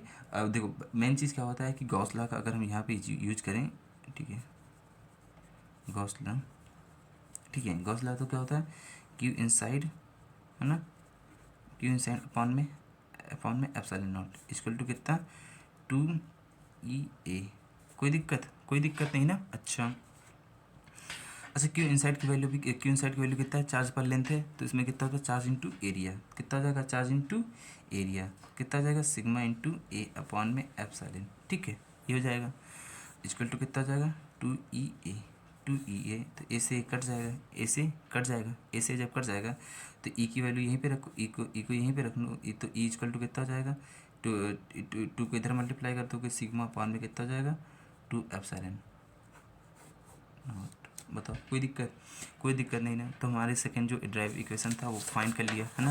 ये देखो यहाँ पे हमारे पास टोटल सरफेस एरिया को ऐड करते जाएंगे इंटीग्रेशन को, तो हमारा 2A हो जाएगा। अच्छा तो यहाँ पे फिर कहता ई को यहीं पे रखें, इसको इधर नीचे भेज दे जाएंगे तो उसके साथ सिग्मा, बाकी हमारा जो फाइनल एक्सप्रेशन बनेगा ये बन जाएगा, ठीक है। आपको समझाया ना कैसे, देखो कैसे समझ में आया कि नहीं, बताओ ये वाला समझ में आया कि नहीं है, बताओ कोई किसी प्रकार का दिक्कत, कोई दिक्कत नहीं ना। अच्छा तो फिर हमारे जो हमारे पास इलेक्ट्रिक फील्ड होती है पॉजिटिवली चार्ज के लिए क्या होती है अवे फ्रॉम दी होती है, और जो नेगेटिवली चार्ज की होती है वो क्या होती है टुवर्ड्स दी होती है। बताओ कोई दिक्कत नहीं ना। अच्छा अब हमारे पास लास्ट वाला जो सबसे इम्पोर्टेंट है यार, ये वाला तो ज़रूर करके जाना है, ठीक है, स्पेरिकल ये वाला देखो हमारे पास जो लास्ट वाला है यार बहुत इंपॉर्टेंट है, ठीक है, ये एप्लीकेशन बहुत ज़्यादा इंपॉर्टेंट, इसको तो ज़रूरी करके जाना है, ठीक है। कह रहा है कि by using the Gauss law deduce the expression electric field due to uniformly charge spherical conducting shell radius R at a point outside, और दूसरा कह रहा है इनसाइड, ठीक है, and plot the graph of variation of electric field function small r greater than capital R and the small r less than capital R sorry, ठीक है। अब तुमको ये फाइंड करनी है। अच्छा इसको देखो समझाते हैं कैसे होगा, ठीक है। देखो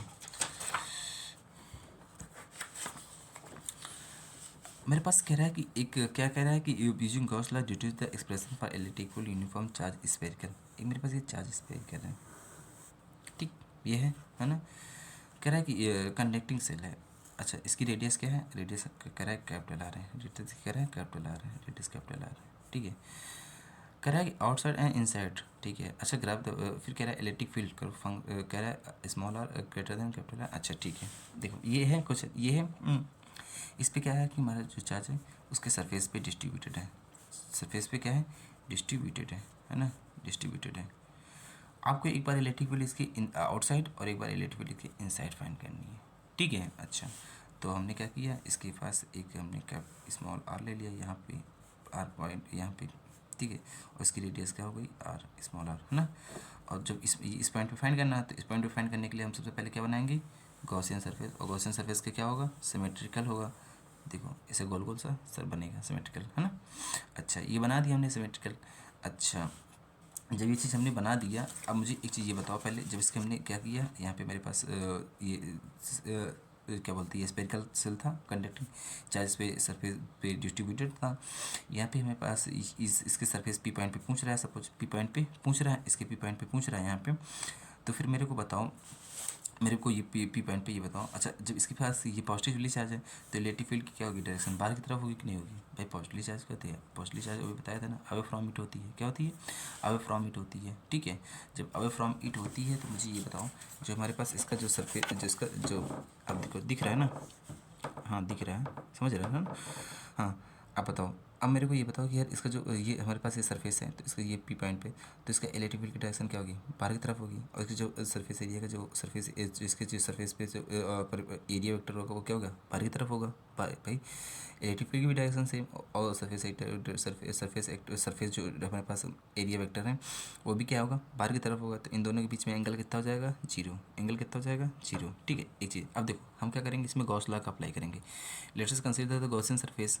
गॉसियन सरफेस हमारा क्या है भाई, इस सेम टू सेम स्पेरिकल होगा, है ना, क्योंकि क्या चाहिए था, हमें सिमेट्रिक बनाना होता है। तो हमारे क्या होता है, अच्छा अब बताओ मेरे को, अभी तुमको बताया कि अच्छा तो ई डी ए तुम्हारे पास क्या हो जाएगा, 5 EDS कॉस थीटा। तो कॉस इसमें कितना हो जाएगा, जीरो। आइए बताया ना भाई, एरिया वेक्टर और इसका सरफेस एरिया सरफेस वेक्टर किधर, बाहर की तरफ है, तो इन दोनों के बीच में एंगल कितना हो जाएगा, जीरो। तो कितना हो जाएगा, EDS कॉस जीरो। तो बराबर कितना, क्यों भाई, एप्सिलॉन नॉट, ठीक है। अच्छा तो फिर कहता है कॉस जीरो कितना हो जाएगा, 1 हो जाएगा। तो इसका मतलब खत्म। तो कितना से बचेगा, EDS। तो हमारे पास ई क्या है, कांस्टेंट, इसको ई को बाहर ले लिया, तो सिर्फ होल इंटीग्रेशन किसका होगा, किसका होगा भाई, इलेक्ट्रिक फील्ड तो सब जगह सेम है, तो इलेक्ट्रिक फील्ड तो कांस्टेंट रहेगा, तो इसको बाहर ले लिया। अब सिर्फ एक हमारे पास क्लोज इंटीग्रेशन किसका होगा, सरफेस एरिया का। अच्छा एक बार यहाँ पे होगा, एक बार यहाँ पे, एक बार यहाँ पे, एक बार यहाँ पे, एक बार यहाँ पे, एक बार यहाँ पे, यहाँ पे सारे सब जगह हम छोटे छोटे पॉइंट कट करते जाएंगे, इलेक्ट्रिक फील्ड होल इंटीग्रेशन करते जाएंगे। लास्ट में सबको जब ऐड करेंगे तो उसका टोटल हमें सरफेस एरिया मिलेगा, ठीक है। अच्छा स्पेयर का सरफेस एरिया क्या होता है, 4πr², याद कर लेना कितना होता है, 4πr² इक्वल टू कितना होता है, क्यों भाई, एप्सिलॉन नॉट, क्यों भाई, एप्सिलॉन नॉट। तो क्या करेंगे, ई को हमें इलेक्ट्रिक फील्ड चाहिए था, तो इलेक्ट्रिक फील्ड को यहीं रखेंगे, 4πε0 को यहाँ से मल्टीप्लाई करा देंगे, तो कितना हो जाएगा, 1.4πε0, क्यों भाई, r²। तुम्हारी फाइनल एक्सप्रेशन आ गया। ये किसके लिए था, आउटसाइड के लिए, कितना, आउटसाइड के लिए था ना। अब कह रहा है कि इनसाइड के लिए बताओ, किसके लिए कह रहा है, इनसाइड के लिए बताओ। आपको इनसाइड के, जब अब इनसाइड के लिए कह रहा है, इनसाइड में क्या होता है कि हमारे पास क्या होता है, अभी पास ये था, इस पर ये था, इस पर ठीक है सेल, इस पर क्या था, चार्ज डिस्ट्रीब्यूटर था, है ना, चार्ज डिस्ट्रीब्यूटर था। अच्छा सरफेस पे चार्ज डिस्ट्रीब्यूटर था। अब कह रहा है कि इसके इनसाइड, इनसाइड पी पॉइंट पे यहाँ पे बताओ इलेक्ट्रिक फील्ड कितनी होगी। तो यहाँ पे फाइंड करना है। तो इसके लिए हम सबसे पहले क्या करेंगे, सॉरी इसके लिए हमारे लिए रेडियस क्या थी, कैपिटल आर थी, कैपिटल आर थी, है ना। अच्छा इस पॉइंट पे चाहिए, तो इस पॉइंट पे चाहिए तो हम इसके लिए क्या करेंगे, सबसे पहले गॉसियन सरफेस बनाएंगे। और गॉसियन सरफेस कैसा होगा, सिमेट्रिकल होगा, है ना। देखो मेरा जितना अच्छा गोला बन नहीं रहा, पर आप लोग पेपर में अच्छा सा गोला बनाना, ठीक है। फिर उसके बाद फिर क्या होता है, इसके लिए हम रेडियस कितना जाएगी, स्मॉल आर कितना जाएगी, स्मॉल आर हो जाएगी। कोई दिक्कत नहीं ना, ये चीज़ समझ में आई नहीं आई। अच्छा अब जो चार्ज है वो क्या है, बाहर डिस्ट्रीब्यूटेड है सरफेस पे, अंदर चार्ज कोई नहीं है।